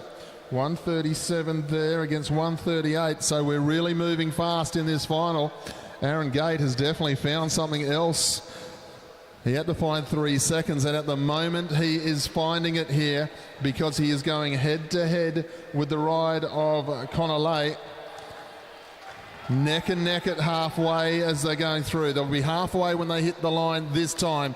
Connolly and Aaron Gate. Connolly now goes to the lead, 2:08.161. Well, it's dead level in actual fact, and the time is right on the 4:07 pace as well. Connolly comes into the home straight. Aaron Gate heads to the back straight. They go across this time. It's gone back in the favour of Aaron Gate, 2:23.29. This is neck and neck. They're about 0.4 of a second off the ride of Connolly this morning. Aaron Gate, the former Omnium champion of the world, has taken the race up to the Australian. Connolly trails all of a sudden, 0.11. Have a look at the ride by the New Zealander at home straight. He is starting to lift. He has come with a contest here. They'll get 5 laps to go as they go through this time. Aaron Gate leads by 2.24 of a second here. They are well and truly on the time of around the 4:7.48 pace. They're going to get 1,000 metres to go. Australia, can you get behind Connolly as he comes into the straight now? Because Aaron Gate leads him by 0.35 of a second. The New Zealander is turning the tables. The New Zealander is increasing his pace from this morning by about 2 to 3 seconds. Connolly comes into the home straight. Aaron Gate has started to get a lead here as it goes out to 0.61 of a second. Connolly's going to have to lift and lift quickly with 2.5 laps to go. Aaron Gate last night took 6 laps in the points race, and he is leading as they go through with 2 laps to go here. He's got the edge on Connolly. Connolly's legs a little bit heavy after this morning's ride as Aaron Gate goes through, 1.5 laps to go. He'll head to the back straight this time and hear the bell, and he is well up now on the Australian. Aaron Gate goes through 3:53. He's sitting on about a 4:08 pace. He goes through with 1/2 lap to go. The New Zealander is going to take the gold medal as he heads down the back straight. We have a look and see where he stops the clock. 4:08.482. Connolly in the 4:09s. But Aaron Gate has lifted in the final like the champion that he is and takes another gold medal here at the Oceania Championships after backing up on his points race ride last night. Aaron Gate takes the gold medal in the pursuit final. Put your hands together for the ride of Connolly. Showing great sportsmanship there, broke the Australian record, goes away with the fastest time of this competition. But Aaron Gate, ladies and gentlemen, in the home straight again, another gold medal.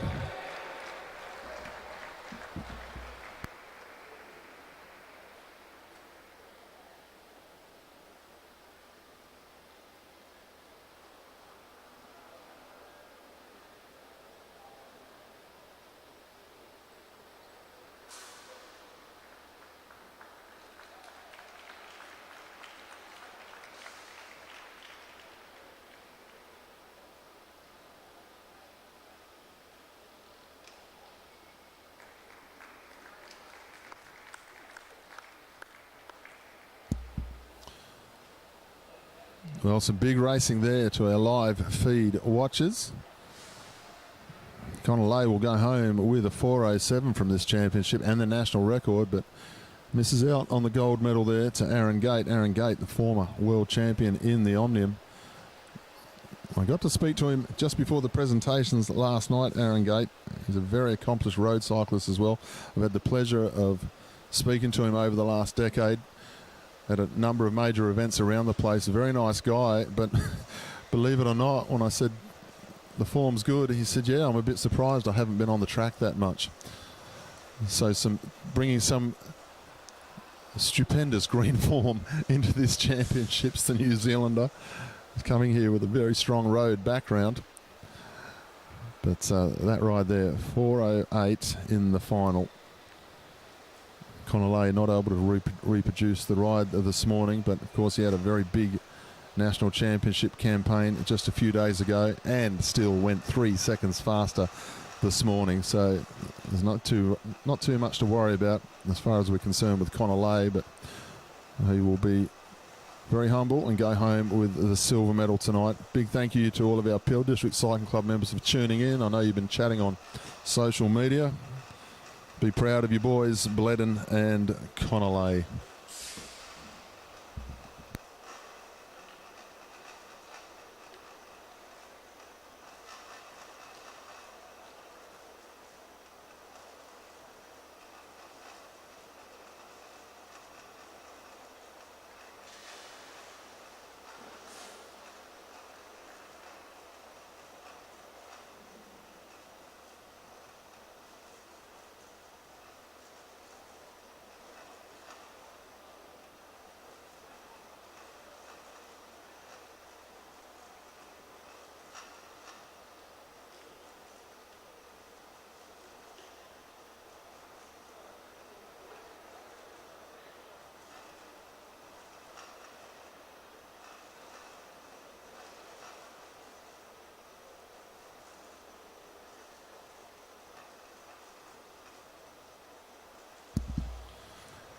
Just a heads up to our live stream, we'll be getting underway with our deciding rides in the sprint very shortly.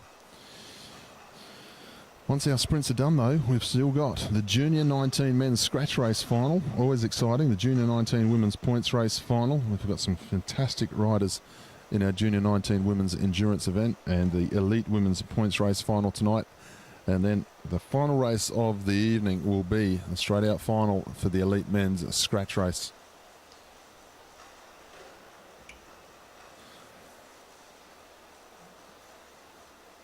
Ladies and gentlemen, we move on to the deciding ride in a Junior 19 Sprint Championship.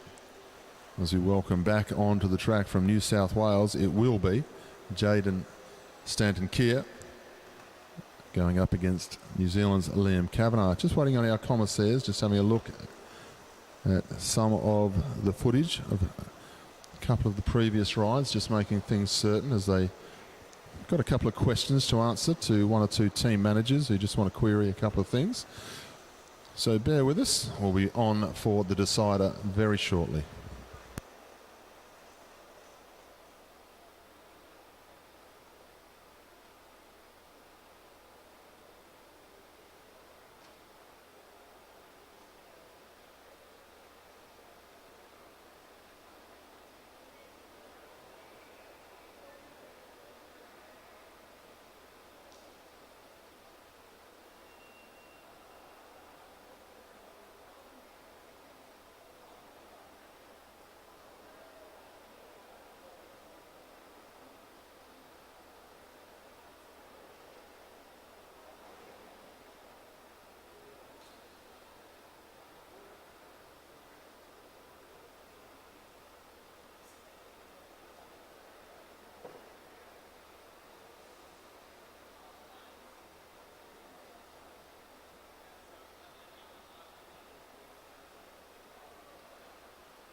Kavanagh leads Stanton Keir off the line and down to the bottom of the track.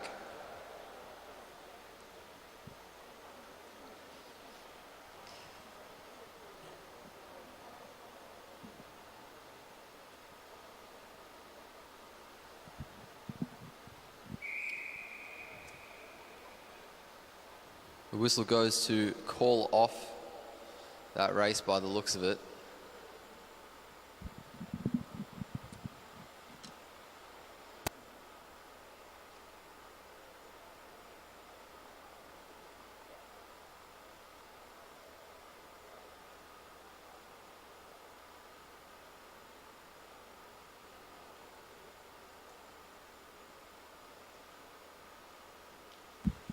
They're just going to restart the race.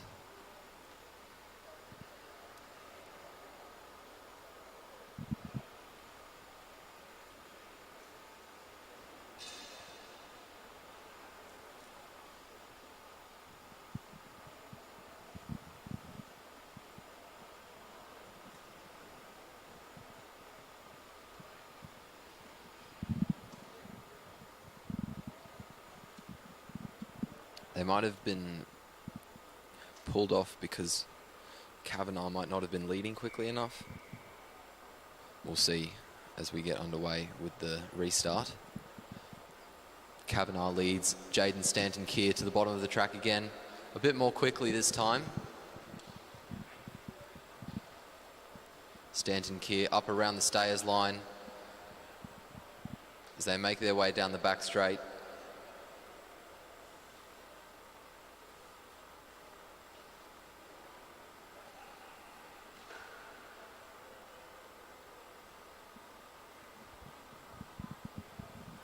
Kavanagh moves down.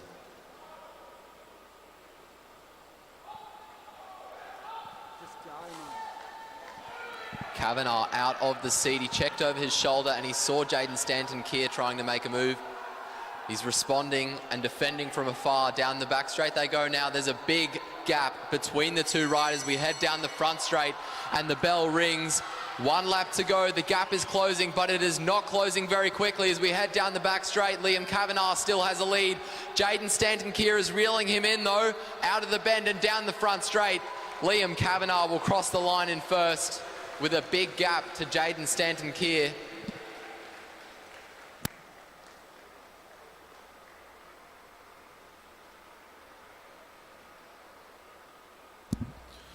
So Liam Kavanagh will go home with the bronze medal from the Junior 19 sprints. Long day of sprinting here. Doesn't take much to make the wrong choice and just get caught flat-footed, and that's what's happened to Jaden Stanton Keir there. Liam Kavanagh wins it in 11.22 over the last 200. So he'll have a happy plane ride home to New Zealand in a couple of days. Good sportsmanship there by the boys as they shake hands and roll into the home straight. Just waiting on our deciding ride now for the gold medal final between Matt Glaetzer and Matt Richardson. Both riders sitting down there in the chairs, waiting to bring themselves up onto the track, just waiting on quite a discussion going on between our chief and assistant commissaires that I can see here from our point of view, as I don't break the place, as I knock everything off the table. We won't be too far away from getting underway.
So, ladies and gentlemen, I need to update you on the outcome of the gold medal ride of the elite men's sprint final.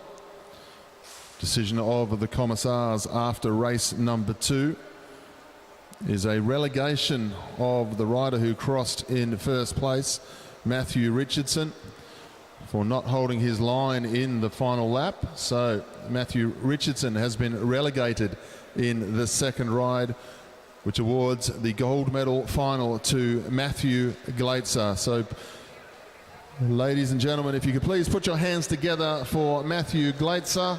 He is our gold medal winner of the Oceania Championship after the relegation of Matt Richardson in ride number 2.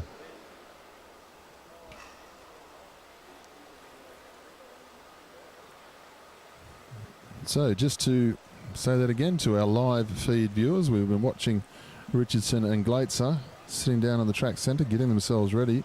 We did see quite a discussion from our vantage point of the commissaires and team management of the Australian team. So obviously there was a question by one rider of the other in the finale, and I can show, I know Matthew Richardson is now being shown the footage by our chief commissaire, Wayne Pomario. And in these situations, the way the rule reads is if the, it's not a question of staying in the meter line the way the rule is written, it's a question of do you change your lanes, and the decision being made here by the commissaire, sorry to trip on my words here, I'm also watching the footage of Matt Richardson being shown the video by the chief commissaire.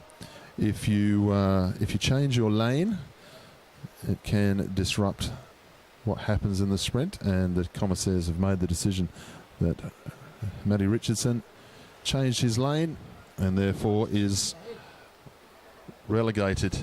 As our producer in the background having a bit of fun with the outcome, I'm sure you hear him, the golden bear, Leanne, having a bit of fun up here in the commentary box as we watch the footage of Matt Richardson getting just a bit of a chat to by Wayne Pomario. So also have Rick Fulci, the Australian team staff, down there just listening to the reasons being given here. So it's not going to change. I've got my producer in the background giving his opinion. Professionalism at its best here from Bear Liang 101 audio and video. Richardson pleading his case, but I think the decision's been made. Sad day for Richo. I was looking forward to that third ride.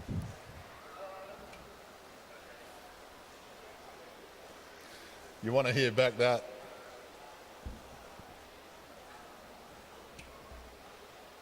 You want to hear that? Yeah, I know. Hey?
think we have Prezos now. Yeah. Why aren't you down there? So yes, he's on his way. Yeah, he's on his way down.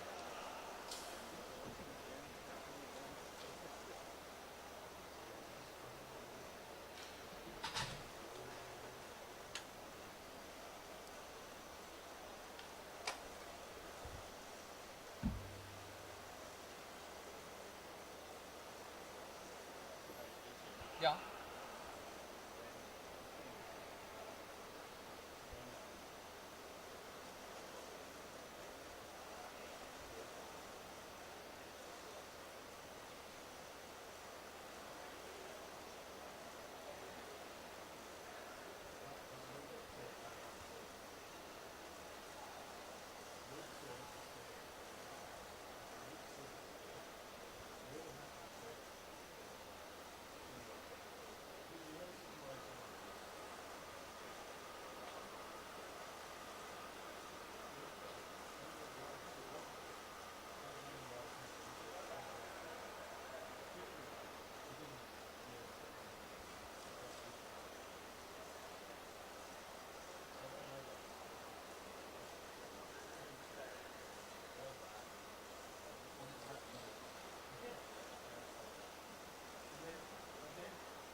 I know, he loved it. He loved not doing it.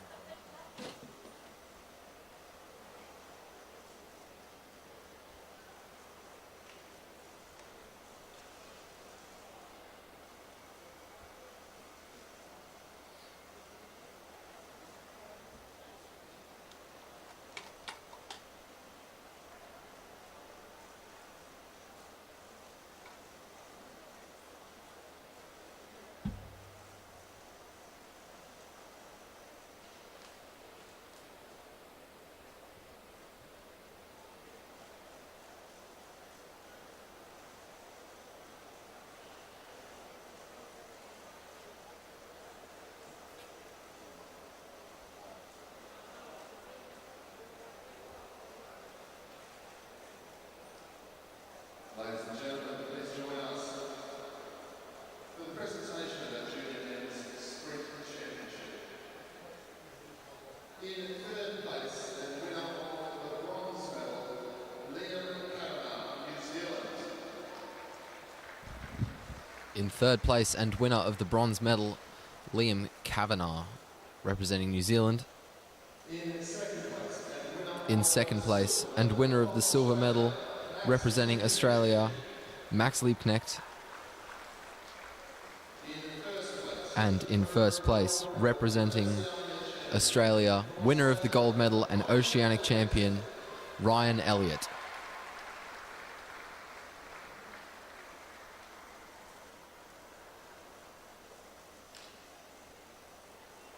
Ladies and gentlemen, please show your appreciation for our champion and medalist.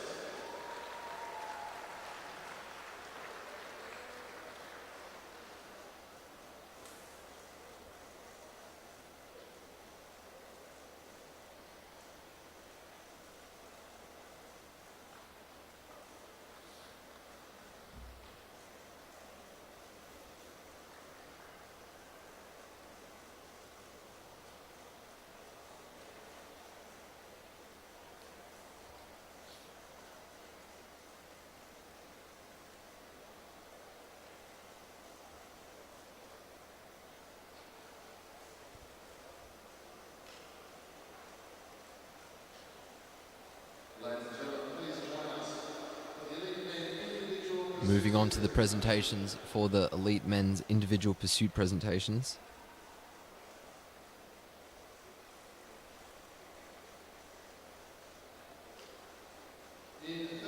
In third place, winner of the bronze medal and representing New Zealand, Jordan Kirby.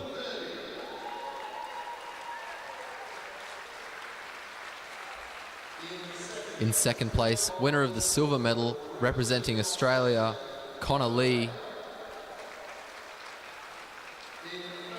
And in first place, winner of the gold medal and Oceanic champion, representing New Zealand, Aaron Gate.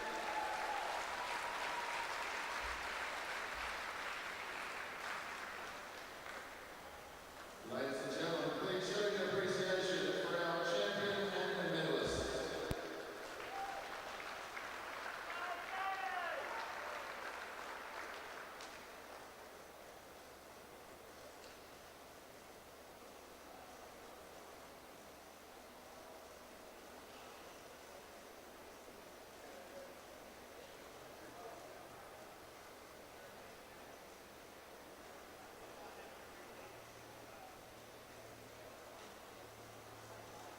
Ladies and gentlemen, please join us for the elite men's sprint presentation. Moving on now to the elite men's sprint presentation. Jerseys and medals, Louise Jones, race director.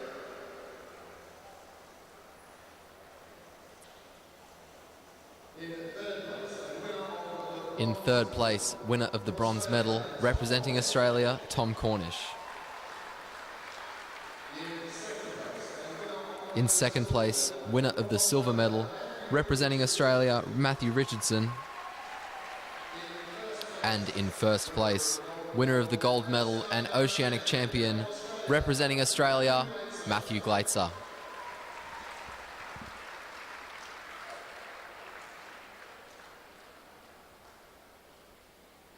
Ladies and gentlemen, please show your appreciation for our champion and medalist.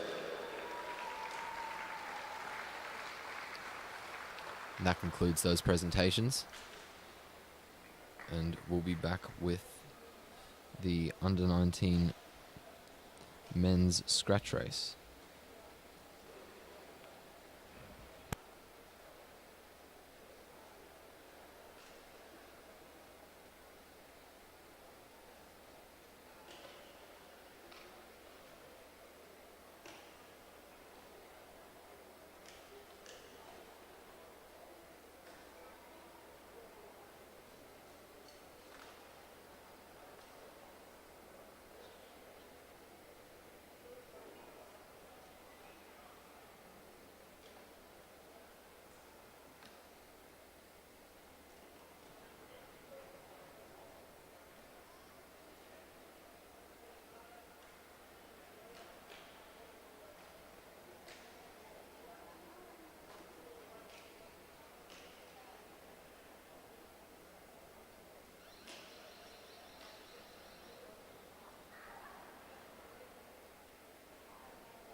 Well, 32 laps to go as we go through here. Sorry for the lack of commentary there, ladies and gentlemen. Everyone had abandoned ship. They go into the home straight this time. Junior 19 men's scratch race. As they come through this time, I'll update you shortly with a few things that we've seen so far.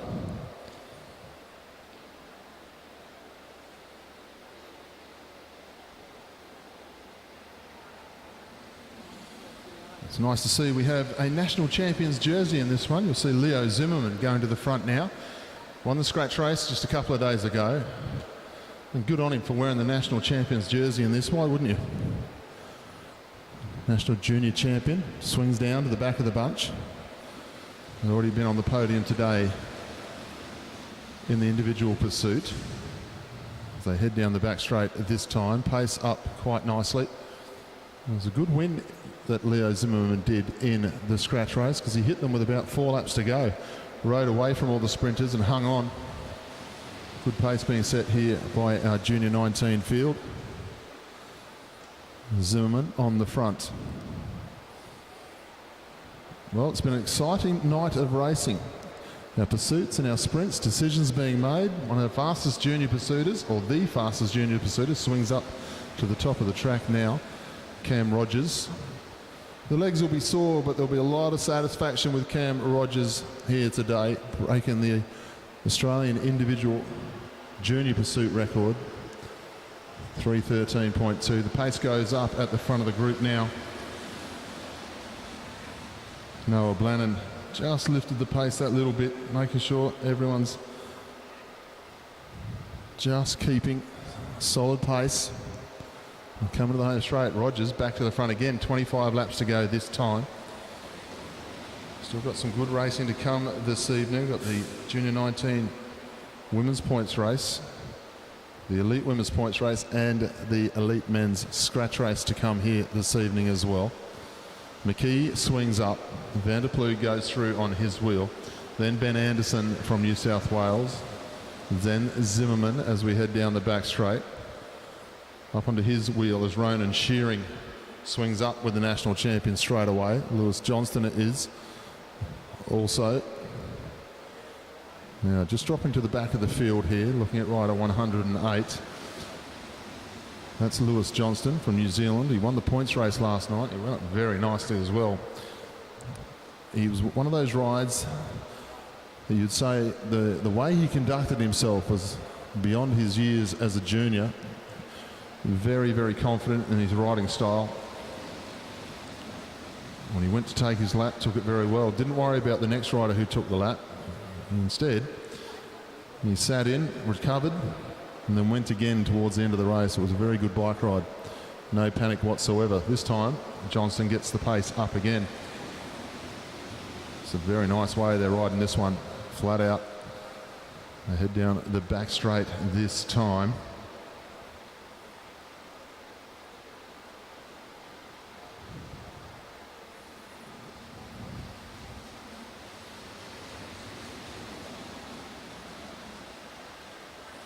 Just having a look through the field at one or two familiar faces. See Andre Dubier, New South Wales rider, just in the middle of the field as they come into the home straight. Rogers back on the front as they come up the home straight this time. Ryan Britton. Good to see Ryan Britton here in the scratch race as he swings up, New South Wales rider. Got to see him race a fair bit at the New South Wales Christmas Carnivals just before we went down for COVID. I haven't seen him for a couple of years racing, but good to see him moving through the junior ranks up into the under-19s now.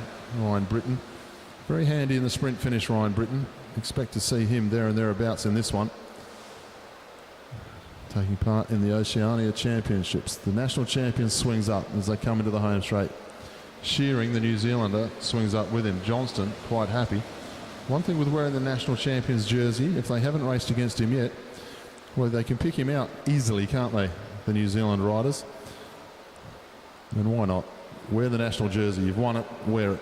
You don't get that often to wear the national champion's jersey in the year that you are the champion sometimes. Sometimes you never get to wear it at all.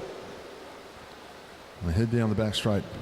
Ben Anderson from Sam McKee, then Zimmerman, Shearing, Johnston, Rogers, then Ryan Britton as they come into the home straight this time. Up onto his wheel, rider 109, the other New Zealander, moving quite nicely, is Matt Davis.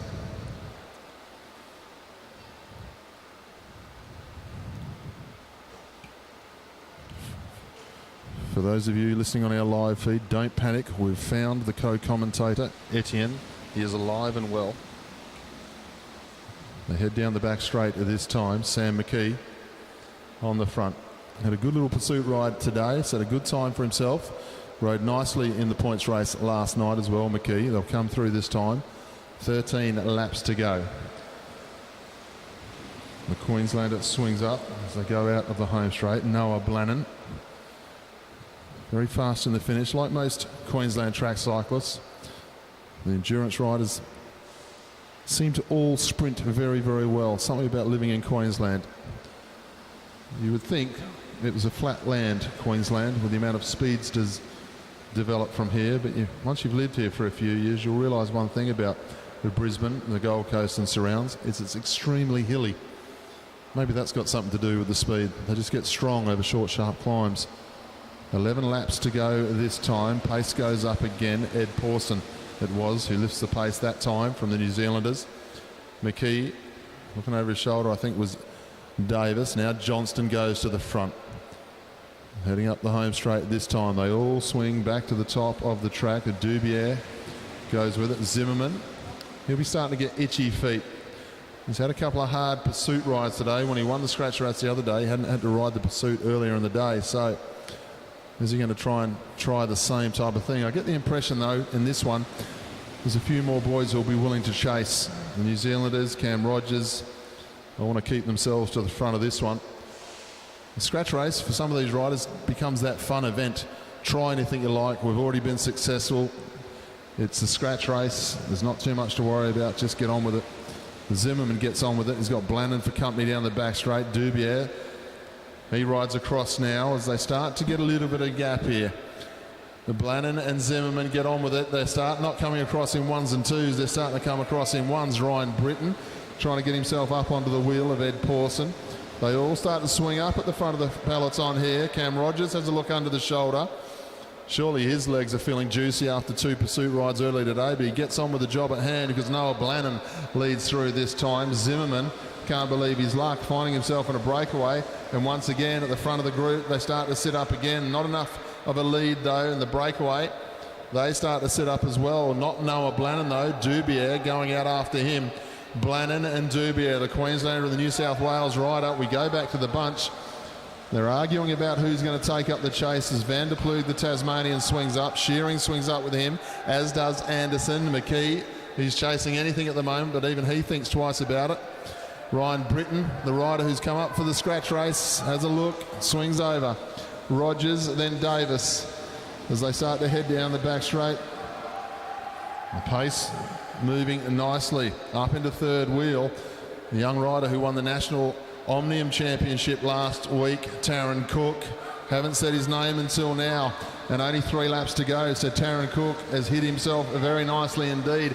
But they head down the back straight. Dubier and Blannon have got 2 laps to survive when they come through this time.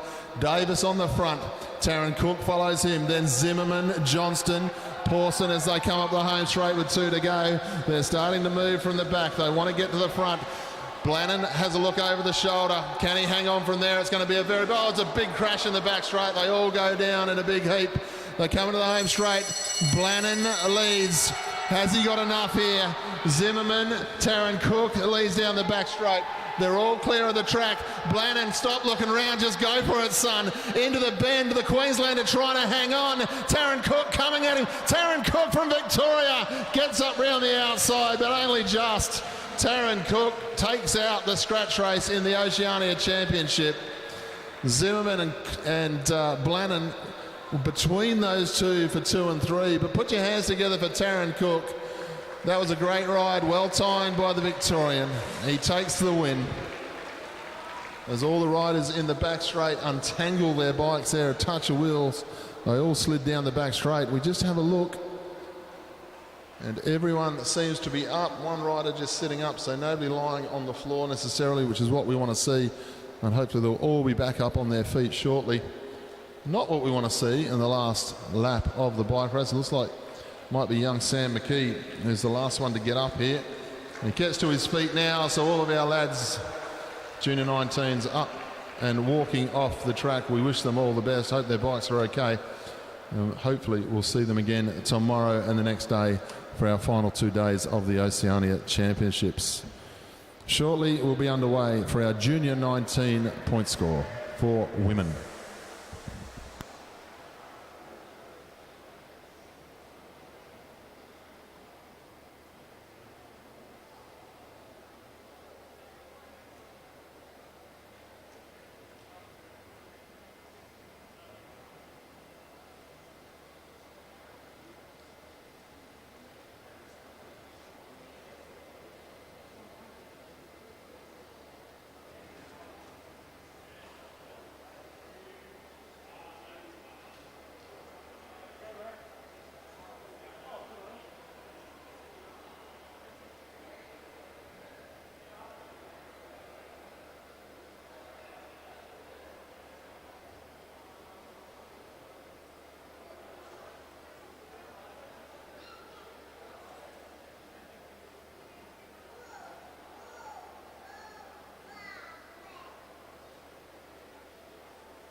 Just for you viewers watching, there's going to be a major track repair, so we're going to have a bit of a delay before our next race begins, that next race being the under-19 women's points race. Are you going to apologise for being silent at the start of that scratch race and going missing to our live viewers? Do you feel good about yourself not being here for the first 10 laps when I was downstairs doing the presentations? I don't. I hope you're proud of yourself. I'm not proud of myself. I'd like to apologise. You shouldn't be. But yes, as Etienne does say here, ladies and gentlemen, due to that mass pile-up of juniors in the back straight, they can't be trusted for anything. There is quite the gouge in the track, and they are going to be just taking a few moments to fix up that damage. So please bear with us. This is the time to go and make a cup of tea, because we have 3 very good races still to come. We have the Junior 19 points race, the Elite Women's points race, and the big one to finish off at the end of the night, our Elite Men's scratch race. So lots to look forward to. Go and get yourselves a drink. Join us shortly.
So as you can see from our vision on our live feed, the commissaires working very hard.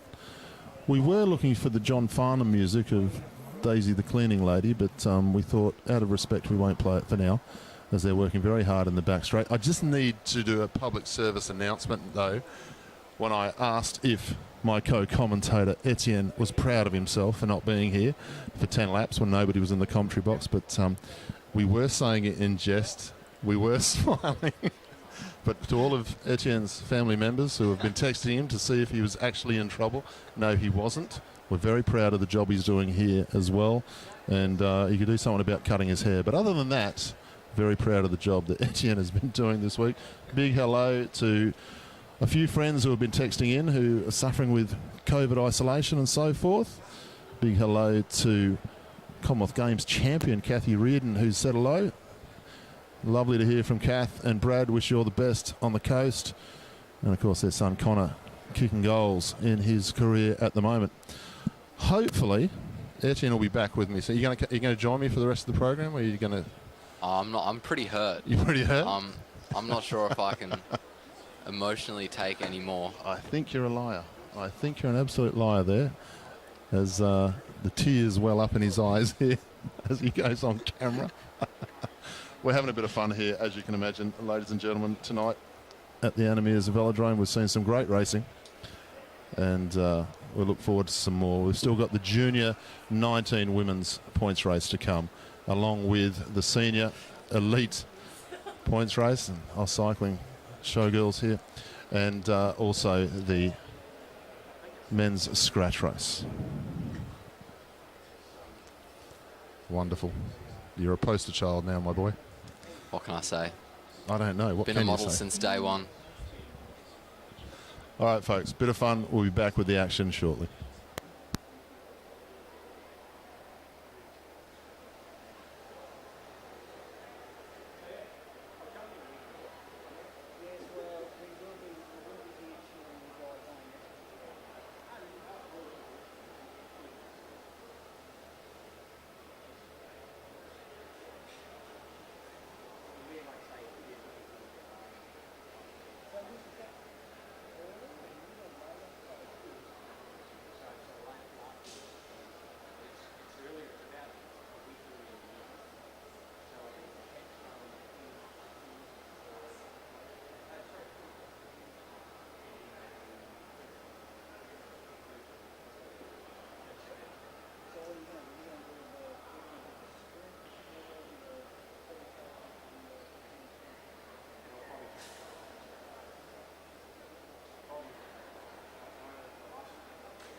It's just the depth that varies. And I say, this what I mean, like it wasn't just correct.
days like this.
We're about to get underway with the under-19s women's points race now.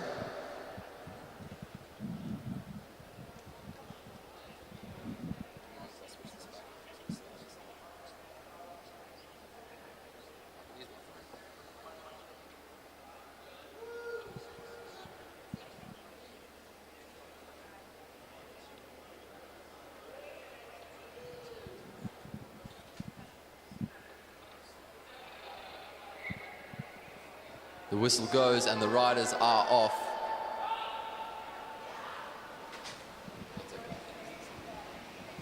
B. Townsend leads down the back straight as we embark on the neutral lap.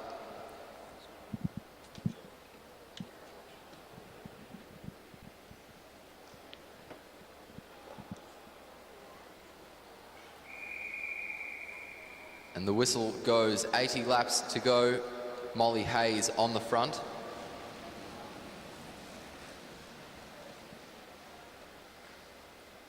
A relatively calm start to this race so far as the peloton make their way around the bend.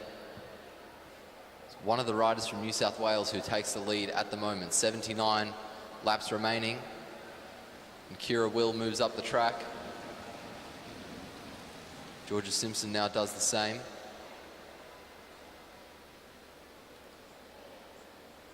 And that looks like one of the riders having trouble. That might be Meg Marker.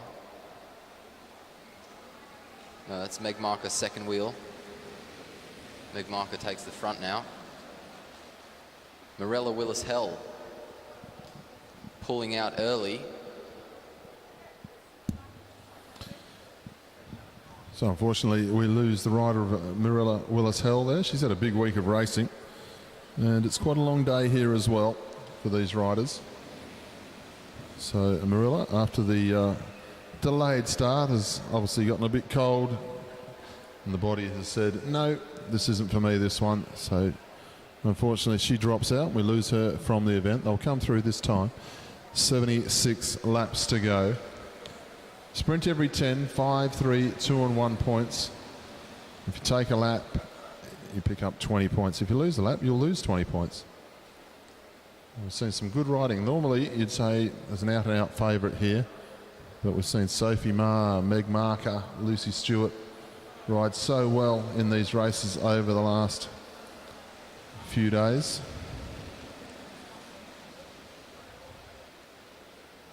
And of course, one of those riders I just mentioned isn't on the start list, which is a surprise. Lucy Stewart, the Victorian, I don't see her on the start list now. As I look down at the field, I can't see her in the bunch either. So Sophie Ma and Meg Marker, well, they'll be quite relieved of that. Wish all the best to Lucy. I hope she's okay. We did hear that she was a bit under the weather after one of the crashes that she had, but she did bounce back yesterday and win the scratch race in the junior 19s. As they go through now, 73 laps to go. Meg Marker swings up. She's got a teammate, Summer Nordmeyer, rolling down the back straight. And not a lot of pace on, just a steady tempo being set here. But we've seen these riders, scratch races, most of these riders, scratch races, Omnium races, points races already in the National Championships last week. There was only a couple of days break, and here they are coming back to the Oceania Championships for another points race as they head down the back straight this time. Sophie Ma tries to get round the outside of Meg Marker. Meg Marker has taken the Keirin Championship for herself here this evening already.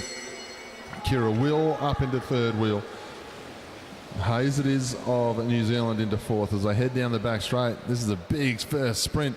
Meg Marker and Sophie Ma using a lot of energy in this first one, wanting to make sure they get the first 5 of the day. Molly Hayes goes around the outside as well, but Marker, Ma, Hayes and Kira will take the first 4 places.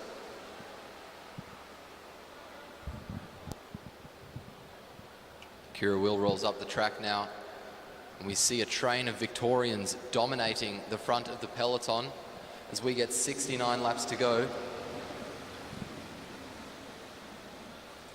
Amelia Mulhern takes the lead. There's a split in the group, and that looks like Alana Reba maybe struggling to hold on to the wheel in front. Amelia Mulhern slots in the gap. Meg Marker trying to close the gap that exists. Marker makes her way onto the wheel of Kira Will.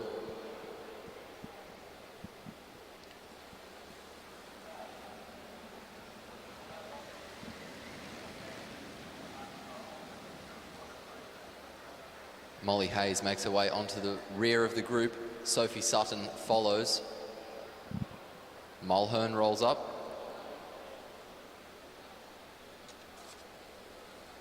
.66 laps remaining. Kira Will rolls up the track. Short turn from B Townsend.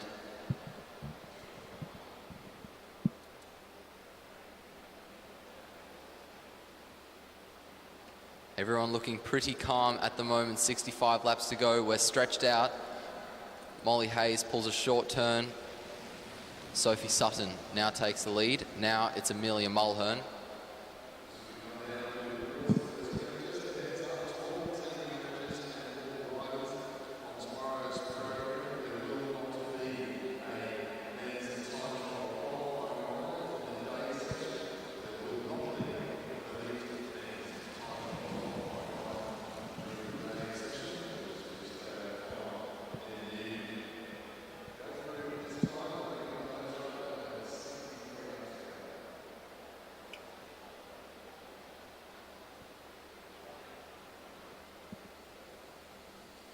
Mulhern on the front. Kiara Kelly didn't want to pull a turn there. She just followed the wheel of the rider in front, that rider being Sophie Ma. Meg Marker is leading the group down the back straight, and it looks like Marker out of the seat in response to a bit of a move that was being made by Georgia Simpson. Simpson starts to slip back as there's a move from one of the Victorian riders. Meg Marker responds well. Marker sitting in second very comfortably. Down the front straight we come. The bell rings and Belinda Bailey starts to pull forwards. Meg Marker pushes her way out, trying to stop herself from getting boxed in. Down the back straight, Belinda Bailey still in the lead. Meg Marker at her hip.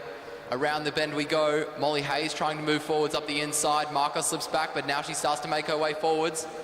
Very close on the line between Belinda Bailey and Meg Marker.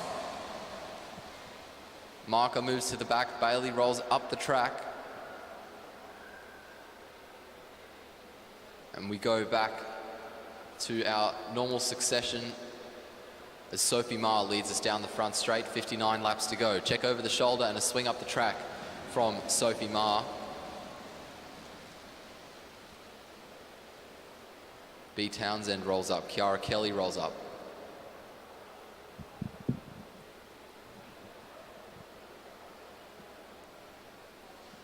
Victoria showing a lot of collective strength at the moment as Sophie Sutton moves up the track to let Belinda Bailey through.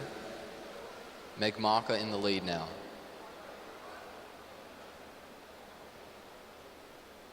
Marker moves up the track. There's a very short turn from Sophie Sutton.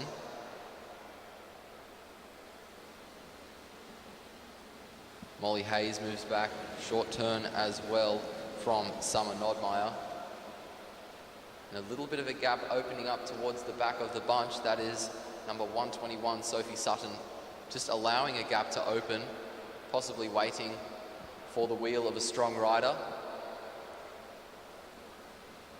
56 laps to go. Sutton moves out of her position and slots herself back down on the wheel of Sophie Ma at the back there. Belinda Bailey in the lead of the race. Bailey rolls up. Meg Marker comes through as Summer Nordmeyer follows the wheel of Bailey. 55 laps to go and Sophie Ma rolls up the track. Short turn from Alana Reba. And there's a surge from one of the Victorians. Meg Marker lets a gap open and lets in number 116, Kira Will.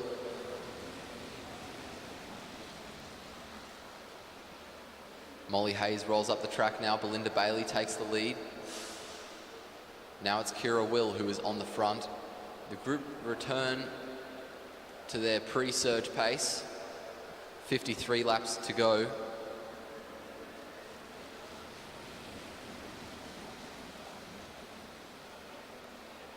It's Kira Will who is on the front. Down the back straight we go.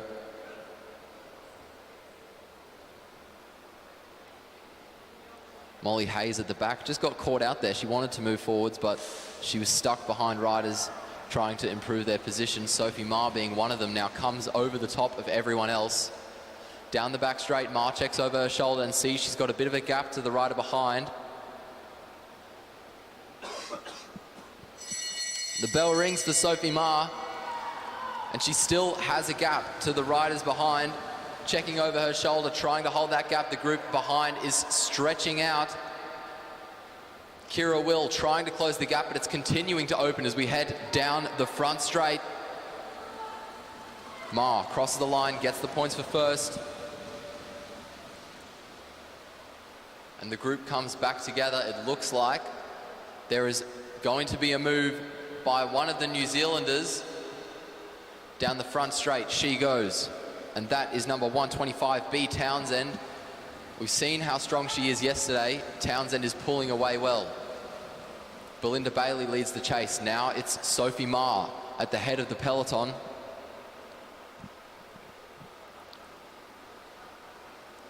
About a quarter of a lap, just under a quarter of the lap, is the gap to B. Townsend.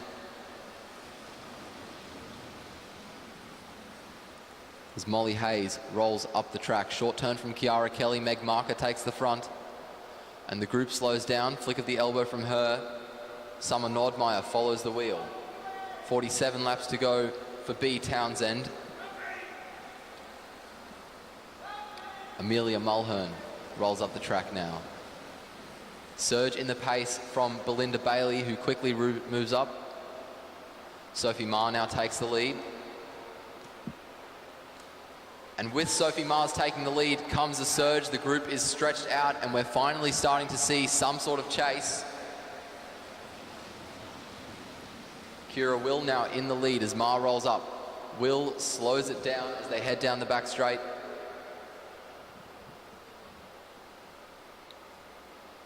Kiara Kelly on the front. 45 laps to go. Meg Marker now leads. B Townsend looks like she's starting to struggle now. Her gap is diminishing. Her cadence is dropping. But the peloton isn't doing much. Molly Hayes isn't going to chase down her compatriot. As we hit 44 laps to go. Belinda Bailey now tries to chase. It looks like B Townsend will probably try to go for the points and then let the peloton catch after she holds on, if she holds on.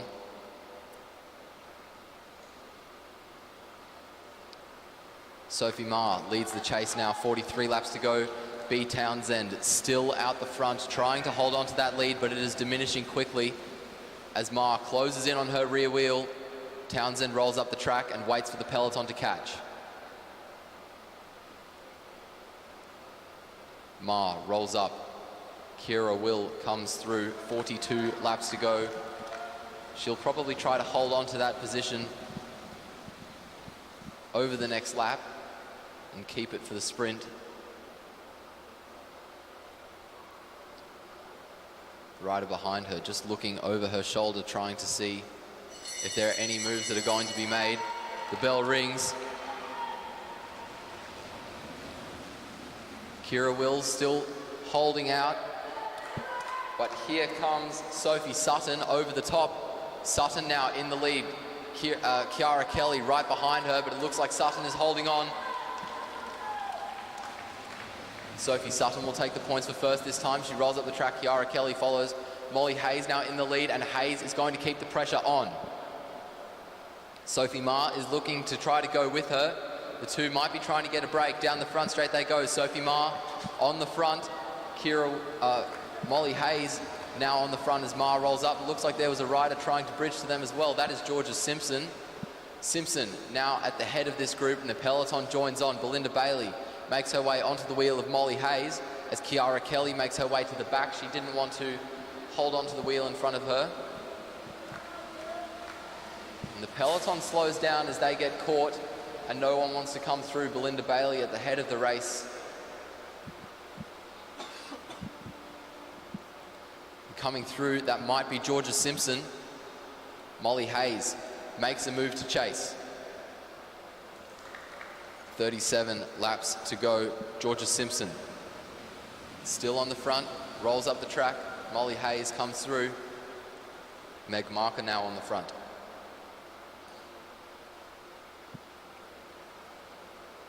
Sophie Ma now rolls up. Down the front straight. Sophie Sutton now leads. Now it's Georgia Simpson. Summer Nordmeyer pulls a turn. Kira Will now in the lead.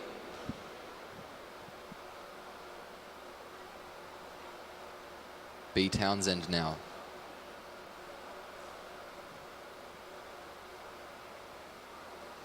.35 laps remaining. Meg Marker rolls up the track. It's Molly Hayes who's now on the front. Sophie Ma leads now. Hayes moves herself into third wheel and comes back up when third wheel decides she doesn't want to pull a turn. Belinda Bailey was in the lead and she moves up the track now, gives way to Amelia Mulhern, her teammate from Victoria. Kira Will rolls up. B Townsend rolls up. It's Meg Marker who's in the lead at the moment. Flick of the elbow from Marker. Kiara Kelly doesn't want to pull a turn and follows.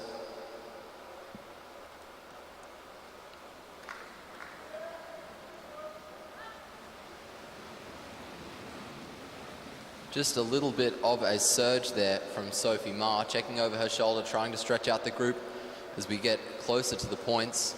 Ma still in the lead. Ma now out of the seat to respond to a move being made by B. Townsend. Townsend at the hip of Sophie Ma as we head down the back straight. Ma fighting to keep her from getting any further forwards. And we head down the front straight now. The bell rings, 31 laps to go. Sophie Ma still holding on to her lead, and Townsend can't hold on to her position, so she starts to slip back. And here comes Meg Marker over the top. There's nothing Sophie Ma can do against it. Meg Marker really pulling forwards now, showing a massive feat of strength. Very comfortably winning that sprint. Meg Marker rolls up to the top of the track and waits for everyone to regroup. Not too fussed about any sort of breakaway. Kira Will moves through on the inside and takes the head of the peloton. And off the back there, I think that's Summer Nordmeyer, who was just struggling at the pointy end of that series of 10 laps. Molly Hayes moves up from the middle of the peloton and decides to look for a better wheel at the back. And she finds it in Sophie Sutton. Georgia Simpson rolls up now and Meg Marker comes through. Sophie Sutton in the lead of the peloton now, 28 laps remaining. Summer Nordmeyer is making her way onto the peloton. Bit of a surge in the pace from Molly Hayes as she rolls up. Short turn from Georgia Simpson as well. Sophie Ma takes the lead. Kira Will now on the front in the N-Swiss kit. I have a full-time job. Belinda Bailey now leads. So, like, you deserve a medal, Meg Marker we might do the at the head of the peloton, flicks her elbow, rolls up the track. Karen's got to get to work as well. We go back to our single file roll up once again on the front. As I say that, Molly Hayes puts in a move and our back is stretched out. B. Townsend stuck behind Summer Nordmeyer. And she didn't go around, and now they both have quite a bit of a gap that they have to make up. Down the front straight we go. Belinda Bailey is at the head of the peloton.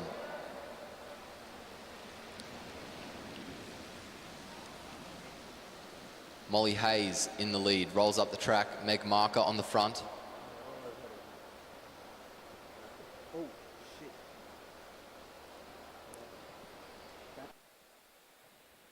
And those rear two riders make their way back onto the peloton as Sophie Ma takes the lead. Georgia Simpson now takes the lead. Short turn from her.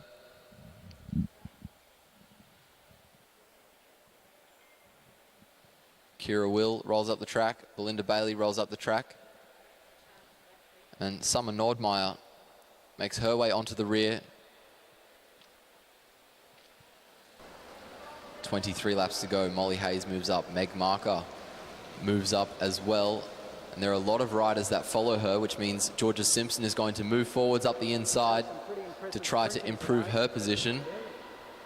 And there's a move from one of the Victorians out of the back. I think that is Amelia Mulhern making a move. Down the front straight she comes. Mulhern checks over her shoulder to see who is behind. It's Georgia Simpson who is going to try to lead the chase as Mulhern heads down the back straight. The gap is about 20 metres. Georgia Simpson closing that, but maybe not quickly enough as we get 21 laps to go. The bell rings and Mulhern still has a good gap. Meg Marker closing the little bit of the gap that exists between herself and Georgia Simpson. And as we head down the back straight, Marker makes her way over the top of Simpson and Simpson starts to slip back. Sophie Ma now comes over the top of Simpson as well. Amelia Mulhern trying to hold on to that lead. Meg Marker comes over the top and will take the points for first again. And we regroup, and the peloton gets back together. No one looking for a breakaway yet.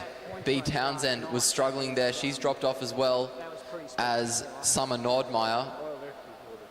Oh, did you? Yeah, Kira Will takes the lead of the race. Belinda Bailey quick to follow.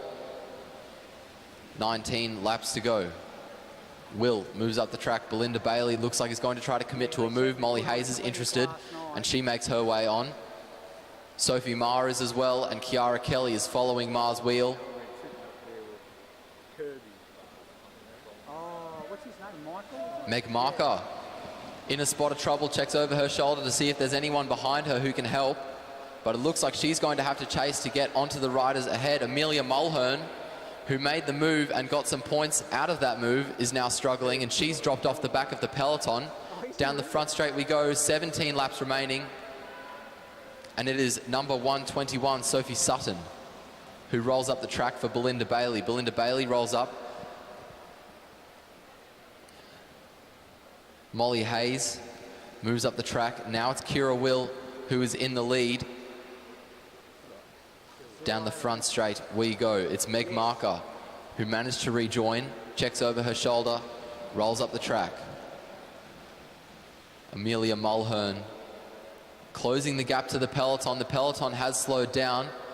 Sophie Ma rolls up the track now. Sophie Sutton rolls up. That's Belinda Bailey who checks over her shoulder. Molly Hayes now as we get 16 to go. Kira Will.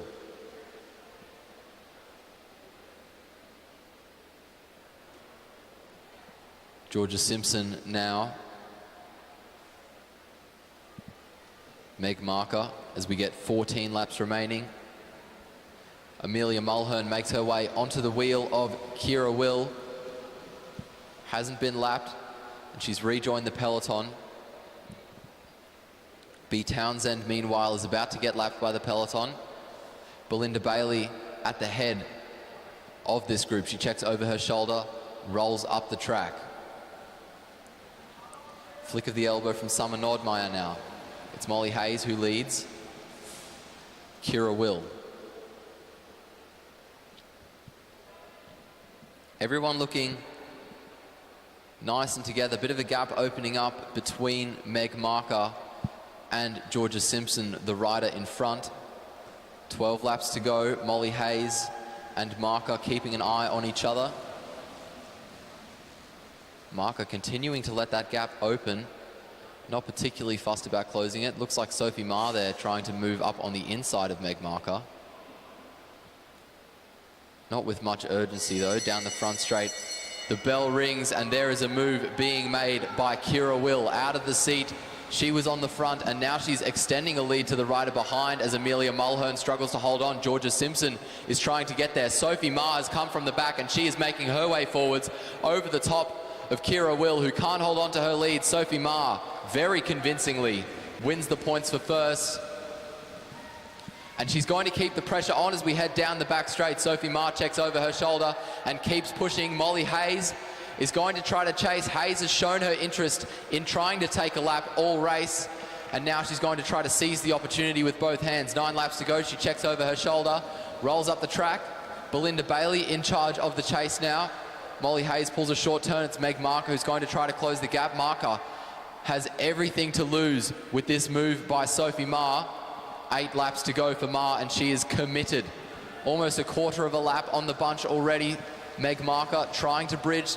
She's only managed to take one rider with her, and that is Sophie Sutton. Belinda Bailey out of the seat in what is left of the peloton, trying to bridge. No one else wants to go with her, so Bailey's on her own now as well. Meg Marker waits for the 2 chasers to catch. She rolls up the track. Sophie Ma on the front. Belinda Bailey has caught, and now they're starting to stuff around. This is giving the peloton an opportunity to close the gap. Sophie Ma at the head of the race at the moment. Meg Marker moves up the inside. A 10-point gap exists between Marker and Ma, so Marker will do what she can to stop Sophie Ma from taking a lap. B. Townsend moving up the inside. Meg Marker on the front, checks over her shoulder, rolls up the track. 5 laps to go. And there's a look over the shoulder and a flick of the elbow from Sophie Meares. She moves up. Georgia Simpson following her wheel. If Ma wins and Marker fails to place, then Sophie Ma will get herself a gold medal in this race.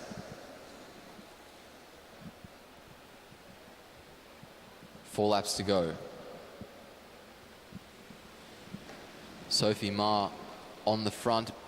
B. Townsend about half a lap ahead of the peloton, but she's a lapped rider, so no one's too fussed about her. Belinda Bailey, on the other hand, has a lot to gain from making a move here. Down the front straight she goes.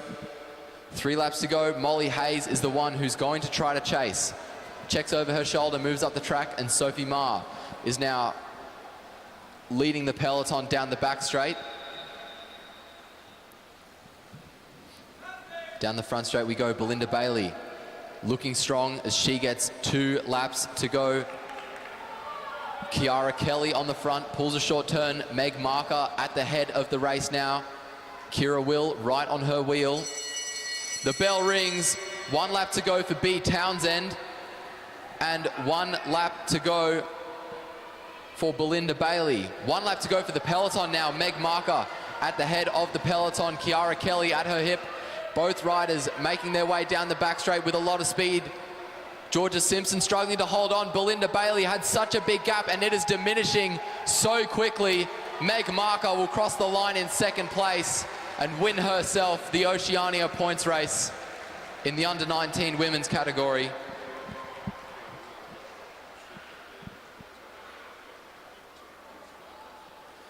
Kira Will should get the bronze medal on countback. And Sophie Ma will get herself a silver.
Okay, we're now going to get underway with the presentations for those 2 races that you just saw. And then we'll be back with the under-19 men's... with the under-19... with the elite women's points race, sorry, and the elite men's scratch race.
We're now going to get underway with the under-19 men's scratch race presentations. In third place and winner of the bronze medal representing Australia, Leo Zimmerman. In second place, winner of the silver medal representing Australia, Noah Blannon. And in first place, winner of the gold medal and Oceanic champion representing Australia, Taryn Cook. Props to Leo Zimmerman as well for wearing the Australian champions jersey. We did have track nationals not even a week ago, and Zimmerman is the only rider so far who's worn his Australian champions jersey. Good on him.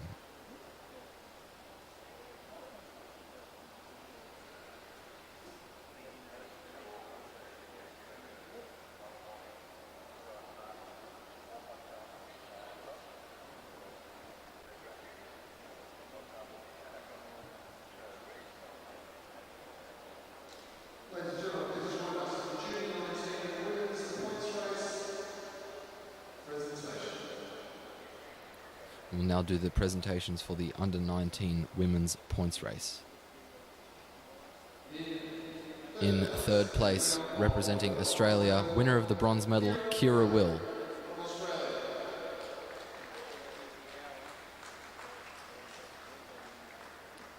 In second place, winner of the silver medal, representing Australia, Sophie Ma. And in first place, winner of the gold medal, representing Australia, Oceania champion, Meg Marker.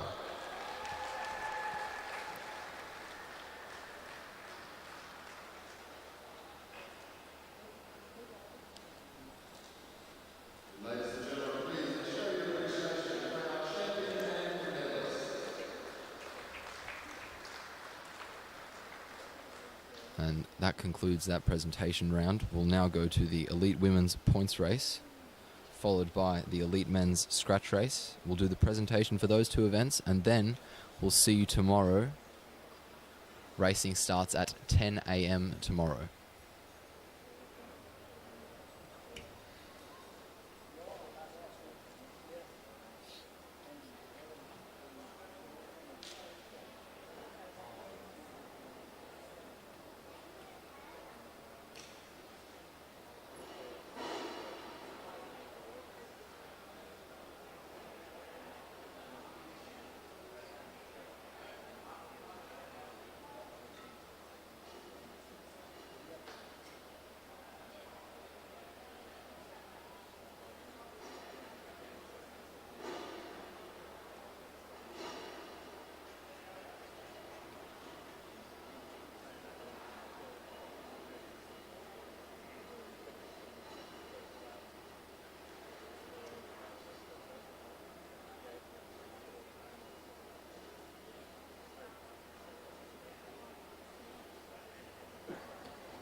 do it together.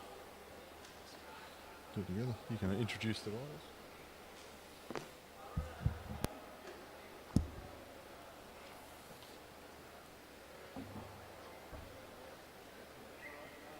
Yeah, see ya. Chloe Moran leads the group off as the whistle goes. Only 6 riders in the elite women's points race.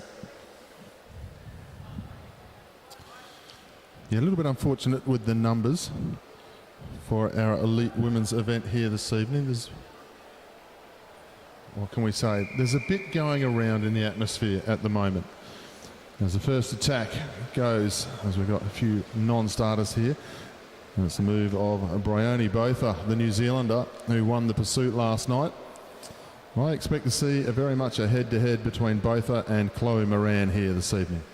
That's exactly what we're seeing right now. Chloe Moran making her way onto the wheel of Bryony Botha. Botha swings up the track. Moran follows and she decides she's going to try to commit to a move. Botha agrees.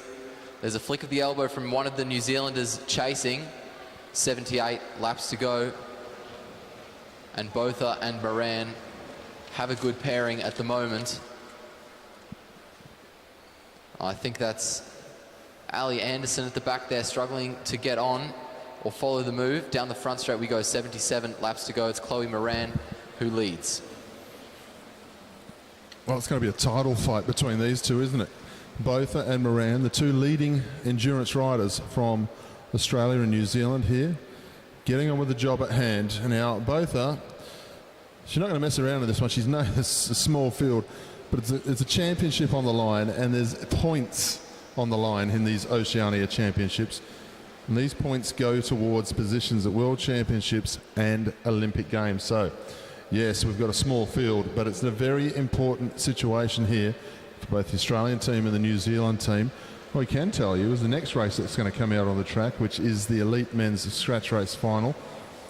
Our start list showing 22 riders for that at the moment. So, still plenty of racing to come. We've got this one and then the men's before we call it a day's racing here. Chloe Moran and Bryony Botha sorting themselves out. Wiley leads through as they go towards the back straight this time. Ali Anderson on the front of the group. As our two leaders, Chloe Moran and Bryony Botha, lead through. Two sensational cyclists. Chloe Moran picking up national titles aplenty last week. Both are winning the pursuit here. Chloe Moran showing that she is still the one to beat in the scratch races. The elimination had a great win. And they go through now, 72 laps to go. The thing you'd have to ask yourself on this one is, are they going to share the points? I don't think it would be in Chloe Moran's interest to bother sharing the points. Just try and get herself a little bit of a nest egg, because there's only the two. Remembering, double points at the last, very important. Every single point is going to become very important as they head down the back straight. Both are having a look over the shoulder. Moran not challenging at the moment. She's quite happy to share the points on this first one. Not bothered at all, Chloe Moran. Botha takes the 5, Moran the 3. Then we go back to Wiley for 2. As we drop back down through the field. And I think it was Riley McMullen who may have got up for the 1 point. And that sprint has closed the gap quite a bit. Ella Wiley rolls up the track, makes her way onto the wheel of Prudence Fowler. Riley McMullen swings up. The gap is starting to close to our leading pair as Chloe McMullen moves down on the inside. Bryony Botha swung up. It looked like maybe Botha wanted to wait to get caught. And that's what's happened. The 5 are together. Ali Anderson off the back there. Riley McMullen looking to counter-attack. And McMullen flicks her elbow, rolls up the track. Prudence Fowler now moves up herself. Ella Wiley now swings up. Botha, Moran, McMullen. 66 laps to go. Short turn from McMullen as Fowler moves through. Everyone looking relatively comfortable at the moment. Ella Wiley rolls up the track. Brioni Botha at the head of the race at the moment. Moran now leads. Ali Anderson was closing in on the peloton before, but it looks like she's starting to struggle. And the fact that she's struggling this early on doesn't bode well for the rest of the race. Also makes it difficult with only the small field like this. You just don't get that much time to recover and move to the back of the bunch. Normally you swing up, there's maybe 18, 22 riders sitting there. You get to drop in on the wheel, take 2 or 3 laps, 4 laps even, before you move through to the front of the field again. But in a small one like this, you're up, down, back in, back to the front. Then you're chasing wheels because you're getting ready for the sprint. It makes it very, very difficult. And that has caught Ali Anderson out just at the start of this bike race. As they head down the back straight this time, we're going to see them come into the home straight with 62 laps to go. New Zealand, 4 riders. 1 rider from Australia. That rider is Chloe Moran. Got no mates left in this one as Ali Anderson tries to get herself back on. We see the Riley McMullen get herself moving down the back straight. Then Ella Wiley, Prudence Fowler, Moran and Botha. Botha leads the bike race on 5 points as they step up to the next sprint. Points, very, very important here. You can't be complacent with the points in this one. Wiley leads the way. Fowler, then McMullen, Chloe Moran up into 4th place. Only going to take the 1 point there, but Ella Wiley gets 5 and Botha set sail for home again, and expect to see a lot of this from Brioni Botha. The 3 New Zealanders, they all look at each other and say, yeah, she's going to do this all night. Do we need to chase? Can we just fight out for the bronze medal? Chloe Moran is the only one showing up any fight against Brioni Botha. Moran leading the breakaway that has formed now, checking over her shoulder, moving up the track. The gap between the two has diminished. I don't think Botha got a point in that second sprint. Ali Anderson joins the breakaway as they come through to lap her. Moran rolls up, makes her way onto the wheel of Anderson. 57 laps to go. It's Botha who is at the head of the race.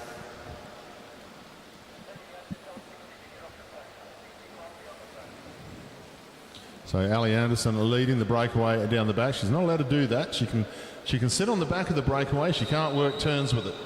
So she's going to be told now to get out the way. She can sit on the back, try and get back onto the main field, but what she can't do is work turns. So not quite aware of the rules there. She thinks she's not allowed to go with them. That she could do. Helping them is something that she couldn't do in that situation. The leaders come through. Moran leads from Botha. Anderson drops back down to the bunch, so she's lost her lap. 4 riders as we see the breakaway. Botha and Moran. Botha leads the bike race. Sorry, Ella Wiley actually leads the bike race on 7 points. She's half a lap behind though. Brioni Botha on 5 points, then Chloe Moran on 4. Expect to see these placings change to Moran and Botha relatively shortly. You get the impression they are going to take a lap. It's just a question of when they want to. Just swapping turns between the two of them now. Ella Wiley, though, says, I'm leading the bike race. I'm going to back myself. Get behind this New Zealander. She's not giving up the ghost early. She's going to try and chase out after the breakaway. The legs have recovered since the sprint. And now Wiley is trying to make something of it down the back straight. As Moran and Botha, they're swapping turns. That's the best you can say. They're not trying to get the lap. They're just marking each other here. Swapping turns as they go, keeping an eye on where the rest of the field is, because they'll be heading through to the bell lap this time for points. Ella Wiley, big effort of a couple of laps chasing there, finds herself on the front of the rest as Botha leads through. Now Botha leads Moran by 1 point. Let's see what Moran does in this sprint as they head down the back straight. Not the best idea to keep giving the points away here, but Botha keeps looking over the shoulder, asking herself, why isn't Chloe Moran attacking me in the sprints? Maybe Chloe Moran can't. Maybe Botha's pace is such that she can't step out off the wheel. I think not, though. I think Chloe Moran's got more to her. But Botha will take that sprint. She'll end up going on to 10 points. Chloe Moran will go to 7. Now she trails by 3. 49 laps remaining, and again, with that sprint, the gap has diminished, though not as much as it did last time. Chloe Moran at the head of the breakaway and still has a good straight's worth of a distance to the peloton. Moran now making her way onto the back of Botha as McMullen makes her way onto the back of Wiley. The peloton starting to slow down and lose its rhythm. Chloe Moran on the front of the breakaway. The gap out to about half a lap, but it looks like Moran is starting to fatigue her. Cadence has dropped a bit. Still definitely looking to commit to the breakaway though. As Botha rolls up the track, Chloe Moran rolls through. The gap still extending. Prudence Fowler looking to do something to change that. Bit of a surge coming from her. And a bigger surge coming from Prudence, coming from Wiley, Ella Wiley, over the top of Ali Anderson. Anderson slips to the back. Wiley rolls up the track, and Riley McMullen flicks her elbow. Wants to keep the pace high, but doesn't want to do the work. Ali Anderson on the front. Wiley comes through. And in playing these games, the peloton has lost even more time. The breakaway getting further and further away. Down the back straight, it's Chloe Moran on the front. 45 laps to go for the peloton now as the breakaway round the bend and make their way down the front straight. 44 to go for them. Ali Anderson on the front of the peloton as Wiley makes her way over the top of her. Wiley leads the peloton down the front straight. Chloe Moran on the front, rolls up now, like waits for Botha to come through. They'll go through. 43 laps to go between Botha and Moran. Lead of the bike race at the moment. 5, 3, 2 and 1 points, remember. So far, when Botha and Moran have come to the sprint, when Botha has been leading out and Moran offering up no resistance whatsoever. 42 to go this time round. Be interesting to see if Chloe Moran's got the legs here. No, she doesn't trail by very much, but it's fairly obvious it's between these two. The rest of the field not capable of keeping up with them. They're riding around, marking each other out of the bike race. Taking care of the sprints means a great deal to get up onto the podium. We see it again. Botha leads out coming into the sprint. Is it going to change as they go down the back straight this time? Botha leads from Chloe Moran. Moran, no effort whatsoever at the moment as they come into the home straight. Botha is picking up the pace, as you can see. Chloe Moran trying at the last minute. It's not going to be enough, though. Needs to start the attack of Botha from a lot further out. Botha is going to pick up 5. Ella Wiley is going to cross in third place just to extend her lead over Riley McMullen for the bronze medal at the moment. But Chloe Moran and Bryony Botha still sitting out the front. 5, 3, 2 and 1. Botha will pick up 5, Moran 3, Wiley the 2, then Riley McMullen will get 1, which means Botha will go to onto 15 points. She's got a 5-point lead now on Chloe Moran. Then we've got Ella Wiley on at 9 points. Let's just set the tempo as they head down the back straight. The bunch swinging to the top of the track. They look to have surrendered here.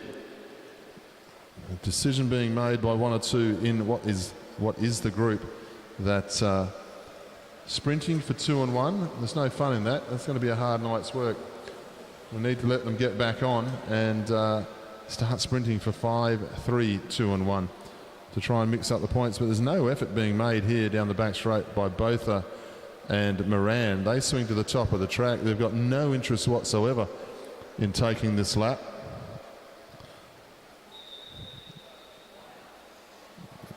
And the whistle is sounded by our chief commissaire, Wayne Pomario, and he calls the breakaway forward to get on with the bike race.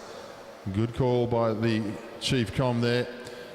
And as soon as he does that, the bunch gets on with it. Now the breakaway has to chase. So we've gone from what was almost a sprint derby into a bike race again, as Botha will lead Moran onto the back of the field. The lap goes. We knew it was going to happen. It was just a question of when. Botha and Moran now pick up 20 points apiece. Doesn't really change the outcome of the bike race just at the moment. There's still only a 5-point lead over the top of Moran, but what it does do is it now brings everybody back into play for the next sprint.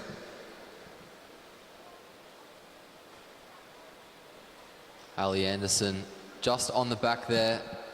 She made a clever move putting in an attack when Botha and Moran were told to get on. That will have exhausted them a bit before we head into the sprint. And it looks like we're starting to see a little bit of a split in the bunch between Riley McMullen and Ali Anderson. McMullen looking like she was going to try to take advantage of that, but she's going to wait for the group to catch her, and now starts to make her way to the back. Anderson rolls up, Chloe Moran on the front, flicks her elbow after pulling a short turn, and Brioni Botha takes the lead. Anderson floating between wheels at the rear. Prudence Fowler moving up the inside as the peloton moves up the track. Riley McMullen. McMullen makes a move as the bell rings. McMullen trying to make her way forwards. Brioni Botha at her hip. Botha now making her way forwards over the top. Chloe Moran trying to come forwards and limit the damage that Botha is about to do. Riley McMullen is holding on to second. Chloe Moran is moving forwards. Brioni Botha will hold on to will get first. It's very close on the line between Moran and McMullen, and that will make all the difference in the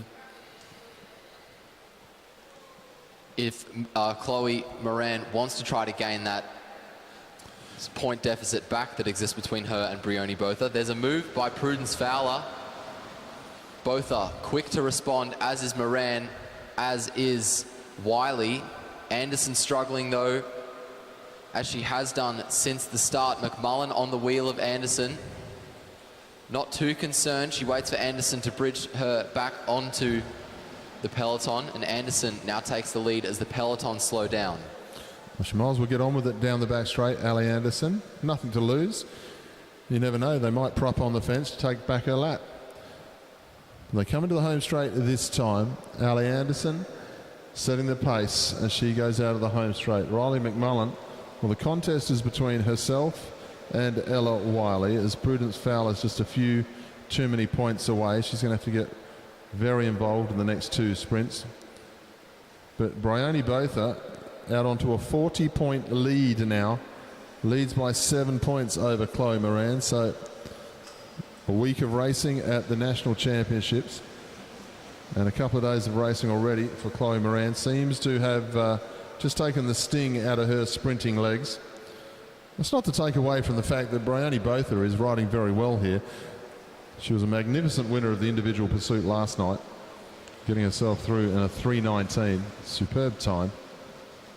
So if we had a full field in this one, we may see the same situation happening of Brioni Botha leading this and leading it comfortably, because that is what she is doing here. They'll come through 24 laps to go. McMullen not happy with the change of pace. Just getting tailed off there. Fowler, she's having no trouble with it. Wiley, now that they've taken the lap, seems to be more attentive to the attacks. She's quite rapid in the finish. Ella Wiley, no trouble at all. They all swing to the top of the track with 23 laps to go. The importance of the Oceania Championships. Points on the line to qualify teams for World Championships and Olympic Games. So they need the points, these national teams. So we had the elimination races earlier today. Australians did well there. Graham Frisley winning the men's. Chloe Moran winning the women's.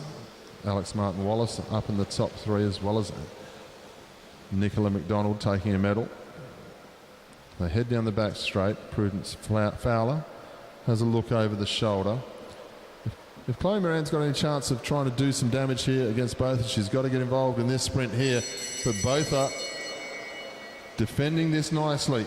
Up into second wheel here as they head down the back straight. Fowler on the front. Both are in second wheel. They go into the last 100 metres now. Moran and Wiley fighting it out for the third place scraps at the moment, as Fowler is going to take the 5 points. Both with 3. Extends her lead over Moran to 8 points. Wiley will pick up 1 and go to 8, but 5 points. Sorry, Wiley will pick up 1 and she'll go to 11, but 5 points will go to Prudence Fowler, and all of a sudden she's brought herself up into the mix for the points, because she will only trail Ella Wiley now by 2 points here, Prudence Fowler. So everything to race for as far as the medals are concerned. 43 points both are. 35 Moran, trails by 8. Ella Wiley is on 11. Prudence Fowler comes up onto 9. Riley McMullen is on 8. So the bronze medal race suddenly becomes interesting. Ali Anderson rides herself back onto the front of the field. Swings up, not interested in going on with it. Sees that no one is interested. Maybe the legs have come good finally. Ali Anderson, who's minus 20 points on the scoreboard, gets on with it now. See who's interested in chasing. Can't imagine there'll be too much interest at the moment. I think they'll be taking the attitude that just riding the tempo, Ali Anderson's still going to suffer to get herself up on points here. As they head down the back straight, Chloe Moran's certainly not going to bother about chasing. Ali Anderson coming through, trying to put a fight up for it now. She got caught out with the pace early on in this race. The rest of our field starting to follow the strongest rider in the race. That's Botha. There's Ella Wiley, happy to keep moving. So is Fowler as they go down the back straight this time. They'll come into the home straight. 15 laps to go. Ali Anderson looking over the shoulder as much as say, what's the fuss about? Why aren't you chasing? Now she thinks better of it. Ali Anderson swings up to the top of the fence down the back straight. Not interested in setting the tempo on her own. It's getting quite hard out there. They'll come to the home straight with 14 laps to go as both are leads.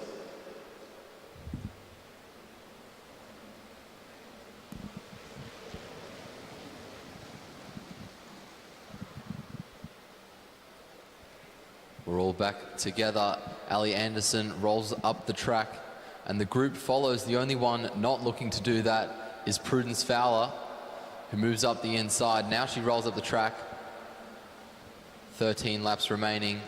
2 more laps until our penultimate sprint. Flick of the elbow from Chloe Moran. She's probably looking to just keep her eye on Botha. Fowler rolls up.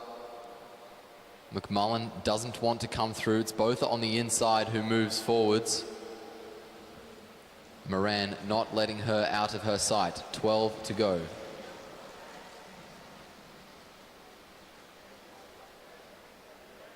Down the back straight we go, everyone sitting high on the track.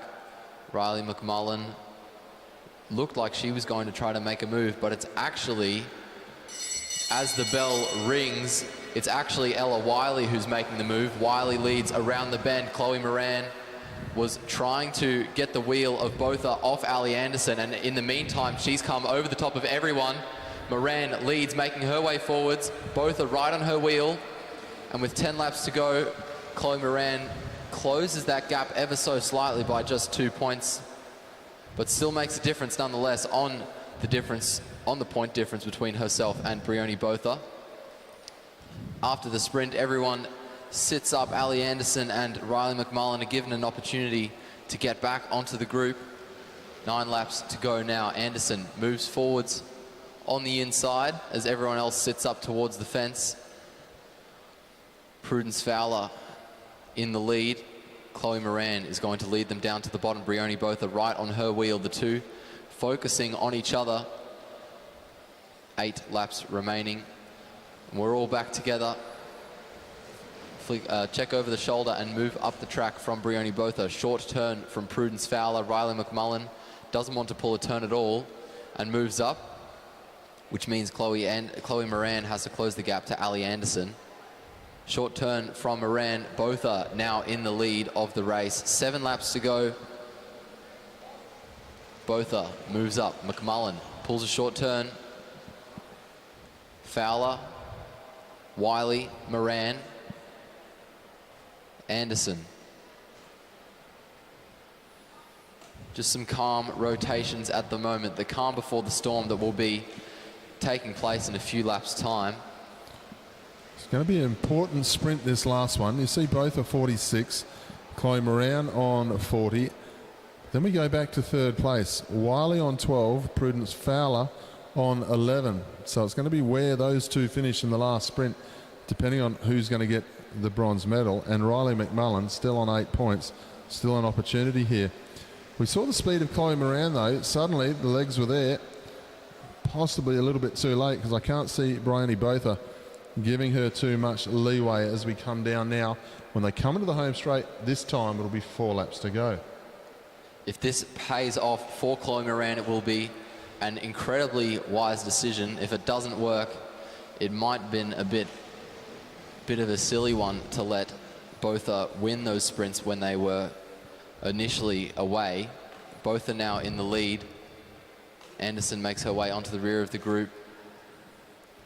Chloe Moran pulls a short turn, making sure that she is as close to Bryony Botha as possible. Moran now at the front. Both are moving forwards.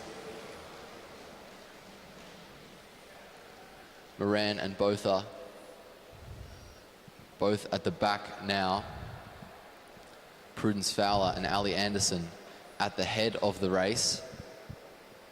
We head around the bend and down the front straight. Only 2 laps remaining in this race. Ali Anderson looking around. Rider with the least to lose at the moment. She'll probably be the one stuck on the front if people are playing games. Prudence Fowler makes a move. Chloe Moran responds up the inside. Fowler starts pulling away from the group. Bryony Botha is stuck at the back. Down the front straight we go. The bell rings. Moran closing the gap to Prudence Fowler. Over the top she goes as we head down the back straight. Chloe Moran leading this race. Bryony Botha stuck at the back. This is exactly what Chloe Moran needs to win the points race. Moran crosses the line in first. Prudence Fowler in second. Riley McMullen in third. And Ella Wiley in fourth. Well, I tell you what, you would not read about it. Bike racing at its best. Put your hands together for Chloe Moran, ladies and gentlemen. She's won the points race on the last sprint. Takes the final sprint just when you thought it was all done and dusted. Poor old Bryony Botha just got out positioned there in the final sprint.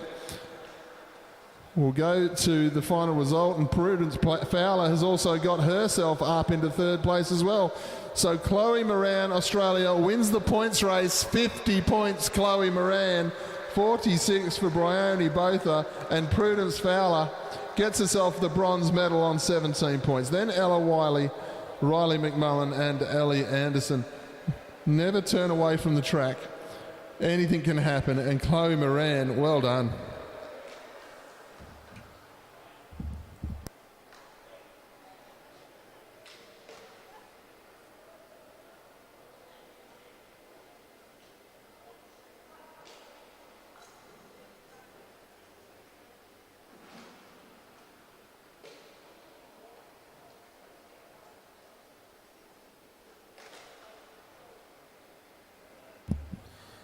Well, ladies and gentlemen, we move on to the final event on our program today. This will be the elite men's scratch race.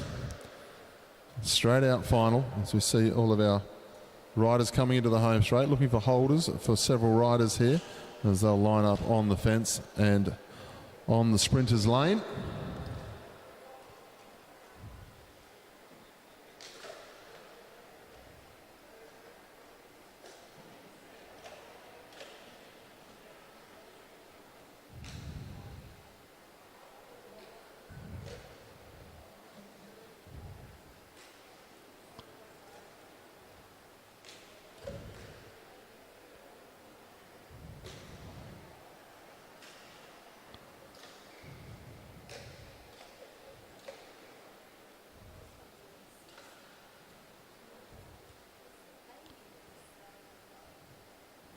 So the main field lining itself up now. On the fence as we go through, Aaron Gate, Josh Duffy, George Jackson, Blake Agnoletto, Keegan Hornblower, Jack Menzies, Tom Sexton, Mitch McGovern, Dev Gruel, then Zach Marriage and Duncan Allen on the back of the group. Bottom of the track we have Graham Frisley, Liam Walsh, Ben Harvey, then Jonty Harris, Rowan Hayden Smith, Nick Kurgazoo, Jordan Villani, Kurt Ether, Jackson Reba, Dylan Ether and Hugo Jones. 22 riders in the final of the scratch race here, 60 laps of the track. If you joined us for the points race last night, anything can happen. It was a great bike race last night. We'll be getting underway very, very soon. They roll away. Graham Frisley leads them away. First crash of the night in our elite men's scratch race.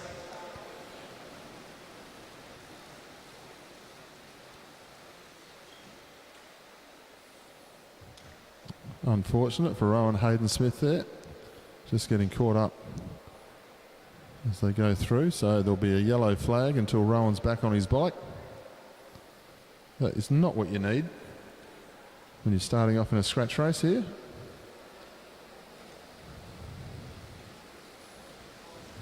So it'll be a yellow flag until Rowan's back on the tail end of the field and ready to go.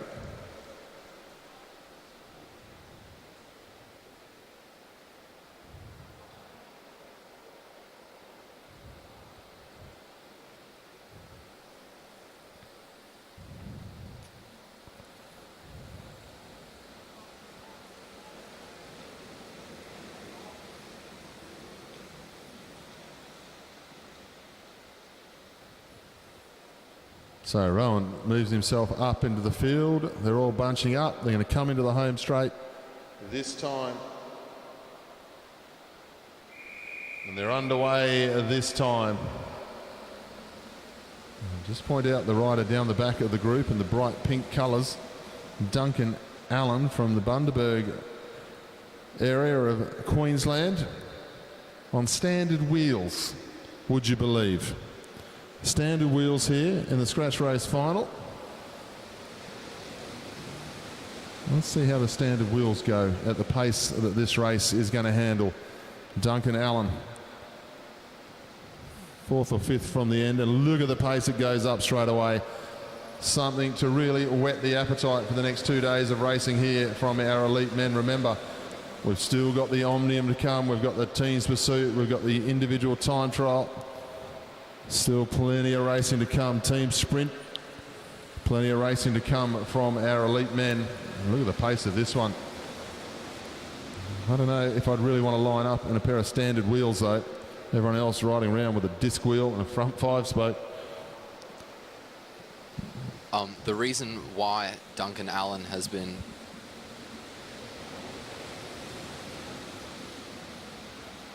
I spoke to him before. The reason why Duncan Allen is racing on regular wheels is because when he's on disc wheels, he's just lapping the field so many times that the UCI has asked him to put standard wheels on just to limit his capabilities a bit.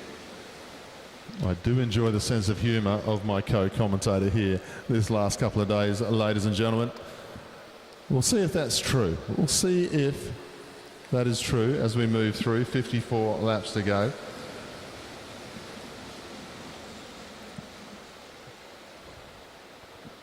And it's Rowan Hayden Smith on the bike, not on the floor.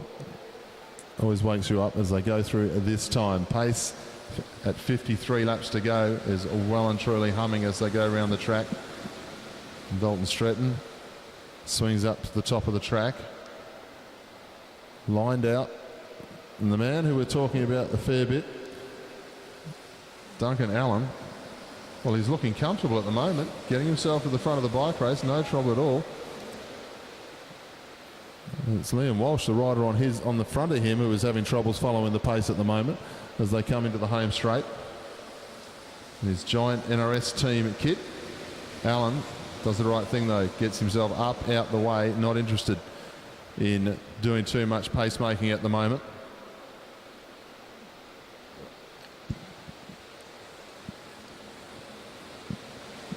.50 laps to go, and there's a split in the group towards the back. And that looks like one of the New South Welshmen looking to bridge. Benjamin Harvey closing the gap there and allowing some of those rear riders to catch back on. Blake Agnoletto still off the back a little bit, 48 laps remaining. These riders at the front are dominating the pace so much. The New Zealanders, the train of Kiwis at the front, resulting in nothing but pain and anguish in the riders behind. This is exactly what we saw last night in the points race.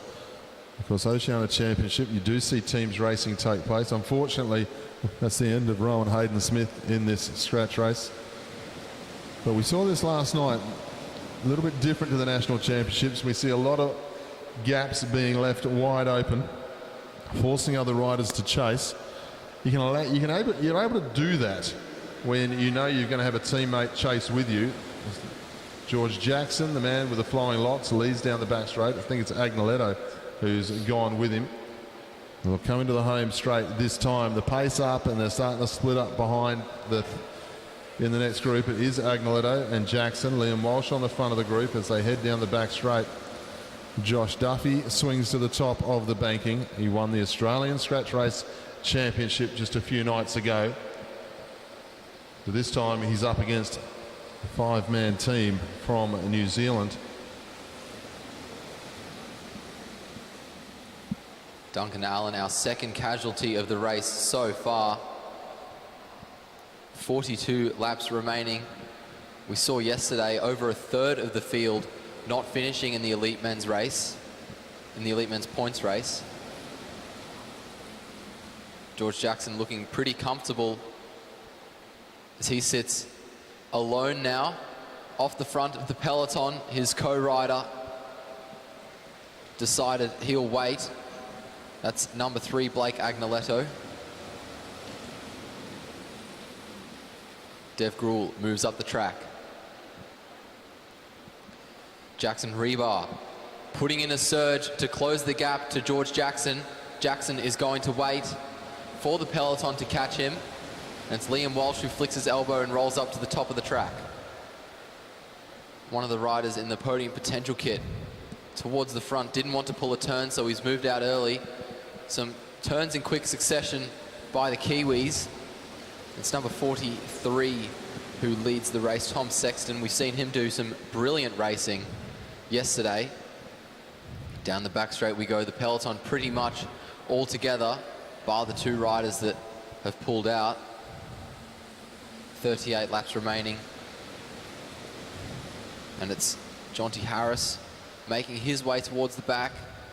Kurt Ether looking for a wheel at the rear as well. And there's a surge from one of the Victorians down the front straight. That's Blake Agnoletto flicking his elbow and rolling up the track. Coming through to replace him is Aaron Gate, the man, the myth, the legend. Gets his head down, stretches out the group. And there are 2 riders at the back there. Rebar looking to stay on the wheel of Dev Gruhl just in front of him. Number 5, Mitch McGovern sits up so close to the back of the peloton. McGovern sits up, he's giving up and conceding. Meanwhile, at the front of the race, Tom Sexton is going to commit to a move. He rolls up, makes his way onto the wheel of the Australian riding with him. Graham Frisley leads through this time. The New Zealander down the back straight. Tom Sexton got Graham Frisley for company. Be interested to see how well they work together here. We'll see what New Zealand does.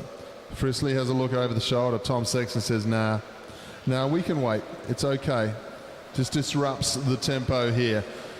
And by disrupting the tempo, he's just going to put a little bit of spice into Graham Frisley's legs. They know how good Graham Frisley is in the eliminations and the scratch races. So this is good team tactics here from Sexton. Just going to disrupt this breakaway and just start to mess with the legs of Graham Frisley as they head down the back straight. It's Keegan Hornblow from New Zealand who starts to chase across. Numbers are the key here because on the front of the group, the next three are all New Zealand. Making everyone else do the work. It's Nick Kyrgyzou, the first time we've seen him in this championship. He brings himself to the front as well. Now Frisley has two New Zealanders for company. We have a look back in the field, and this is where the gaps are starting to open up. Gaps get left open. Josh Duffy, the Australian champion, up into third wheel, but he's not getting any assistance from the other New Zealanders. 5 Silver Fern, 6 Silver Fern jerseys in this bunch, and they're working it out very nicely because now once again rider 43 Tom Sexton, now that he gets rid of the very fast legs of Graham Frisley, he gets on with it. George Jackson won't chase. Zach Meares takes up the chase, the South Australian. He's got Gruel on his wheel. Let's see if the Australians decide to get themselves together. They'll have spotted the tactics of the New Zealand team, and they're brilliant tactics at that as they head down the back straight. Tom Sexton can't handle that pace. We lose another one of our New South Wales riders here in the home straight, unfortunately. Dylan Ether drops to the bottom of the track. Now we see rider number 42, and if I'm not mistaken, that is Nick Kyrgyzou. Very integral part of the New Zealand team's pursuit team. He will see 26 to go as they come through this time. Gate. Aaron Gate chasing with volition as he makes his way down the back straight. Blake Agnoletto sitting in right on his wheel. Almost a touch between the two New Zealanders there as Agnoletto makes his way onto the back of the other Kiwi. Down the back straight they go. The gap really opening up to the peloton. Kurt Ether at the head of the peloton, in charge of the chase at the moment. He rolls up, short turn from the Victorian behind him. Doesn't want to chase down his compatriot. The Kiwis don't want to chase down their compatriots up the road either. Well, look at the breakaway all of a sudden, and we saw there Blake Agnoletto goes through to do his turn. It was only a short turn, so Aaron Gate, he reciprocated by doing an even shorter one, and this is what we've seen so far. So the New Zealanders took Frisley off the front, didn't want to go up against his speed in the finish, so it was Tom Sexton's job just to disrupt the breakaway and hurt the legs of Frisley. Agnoletto, he didn't mess around. He followed Aaron Gate off the front of the group. When Aaron Gate started to move, it was a good tactic, but he has now been 1-2'd by this train of New Zealand riders. He was called the man, the myth, the legend by Etienne just a little bit earlier, and Aaron Gate is getting on with the job at hand. He took 6 laps last night in the points race. He put Connor Lay away in the final of the individual pursuit here this afternoon, and now he is making Blake Agnoletto earn every inch of this track as he tries to get back on the wheel. And as soon as he gets back on, Aaron Gate doesn't mess around. He swings straight up, but Agnoletto says, no worries, I can handle it.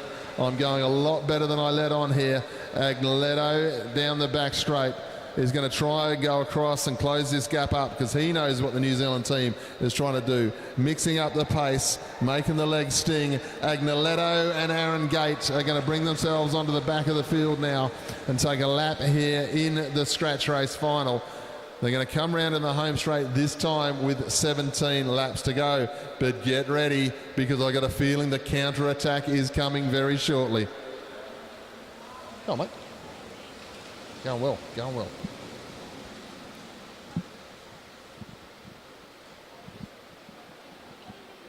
George Jackson rolls up, makes his way onto the wheel of his teammate as we get 16 laps to go. Hugo Jones makes his way onto the wheel of George Jackson, and that looks like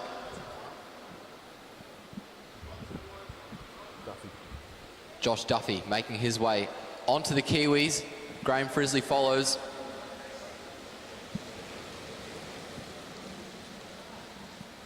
And Keegan Hornblow moves up. He's going to have a crack One of the Victorians follows. I think that's Jack Menzies making his way onto the wheel of Hornblow as we head down the front straight. Hornblow fixes his elbow. It's Jordan Villani.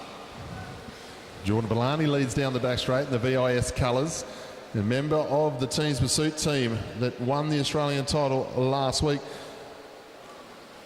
You go through this time. It's Hornblow, another one of the New Zealanders, just mixing things up. He'll have a look across the track. He'll see where all the numbers are in the team and not driving through in the breakaway because the group that's coming across, all Australians with one New Zealander attached.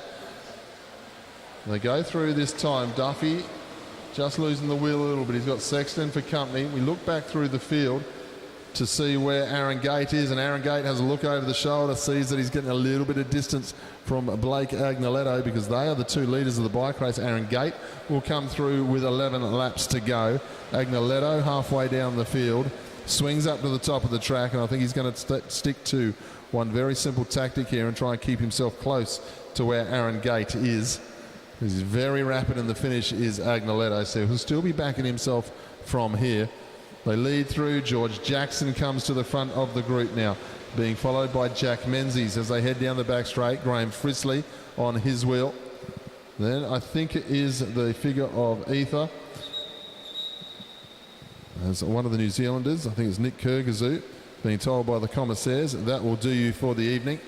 They go off the front again here. Hugo Jones this time with George Jackson. Two more New Zealanders getting themselves off the front of the group and doing a nice job of it. The bronze medal is up for grabs at the moment with 8 laps to go as they go through.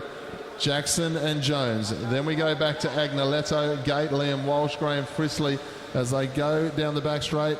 The two New Zealanders have got the gap they needed. Liam Walsh at the head of the peloton. Hugo Jones looking pretty comfortable as he rolls up and lets George Jackson come through inside of him. The two working well together. Liam Walsh taking the onus of the chase on his shoulders very well at the moment. Graham Frisley looks like he's going to be willing to share the work with Walsh as he continues to keep the pace high. The gap continues to close down the back straight. Jones still determined to stay away, as is George Jackson behind him. Graham Frisley rolls up and there's a surge from Jack Menzies. Menzies very much committed to making sure that this break doesn't stick as George Jackson rolls through at the head of the race at the moment. Jackson at the front, the gap rapidly continuing to close as the Victorian behind him motors on. Kurt Ether is the one who's going to do the final bit of the bridge. Josh Duffy moving forwards as Hugo Jones moves up to the top of the track. The entire peloton sitting high. Jack Menzies at the rear there. It looked like he was going to maybe try to move forwards on the inside, but he's decided he'll just sit in the middle for the time being. It's Graham Frisley who takes the lead. Josh Duffy on his wheel. We have 3 laps to go and we head down the back straight. Frisley still in the lead. He won't want to give it up now. As we come down the front straight, we get 2 laps remaining. Frisley on the front, Josh Duffy right behind him. Frisley leads down the back straight. We look back behind them though. They're going to be sprinting for a bronze medal, but it's the 2 riders in 5th and 6th that we look for at the moment as they come through with 1 lap to go. Aaron Gate just on the tail of the field. Agnoletto can't go with him. Josh Duffy's going to get 3rd place as he wins this sprint. He's going to take the bronze medal, but just a couple of riders back. Rider number 49 goes across the line. Aaron Gates takes another championship here at the Oceania Championships. Blake Agnoletto is going to get himself the silver medal. Josh Duffy will take the bronze. Ladies and gentlemen, please stick with us. We have presentations to come before we finish our day.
Okay, that was the last race of the evening. We're now going to go to presentations.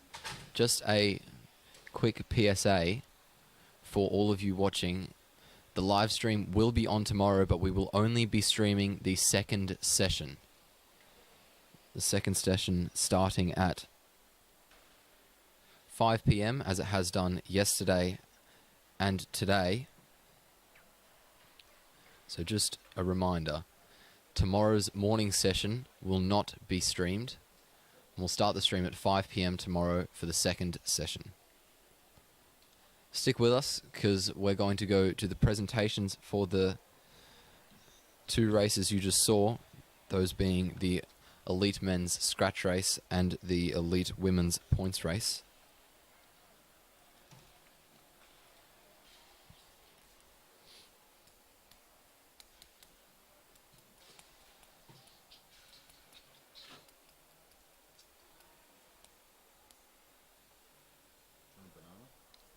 Oh no, I'm right, thanks.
In third place and winner of the bronze medal, representing New Zealand, Prudence Fowler.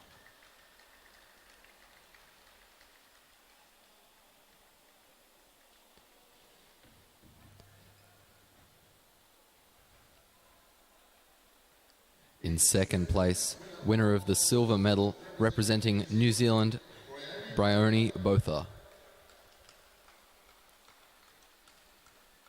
And in first place, winner of the gold medal and Oceanic champion, representing Australia, Chloe Moran.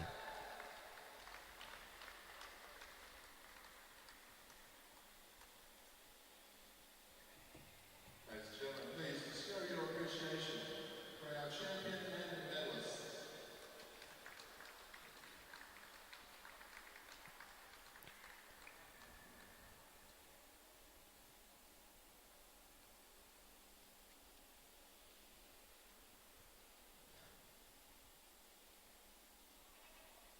And that was the presentation for the elite women's points race. We're now going to move on to the presentations for the elite men's scratch race.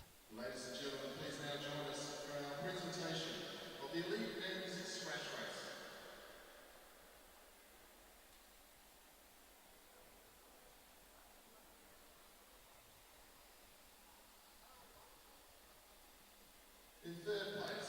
In third place and winner of the bronze medal, representing Australia, Josh Duffy.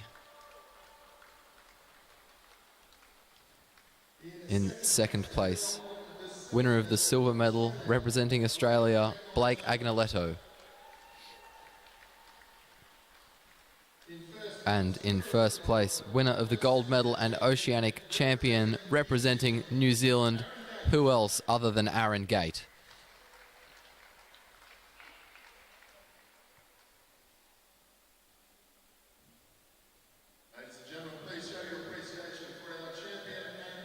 And that concludes the presentations and the session. Tomorrow's session will be starting at 10 a.m. If you want to come to the Meares Velodrome and check it out live. If you want to see the live stream, our stream will start at 5 p.m. for the start of the second session. See you then tomorrow.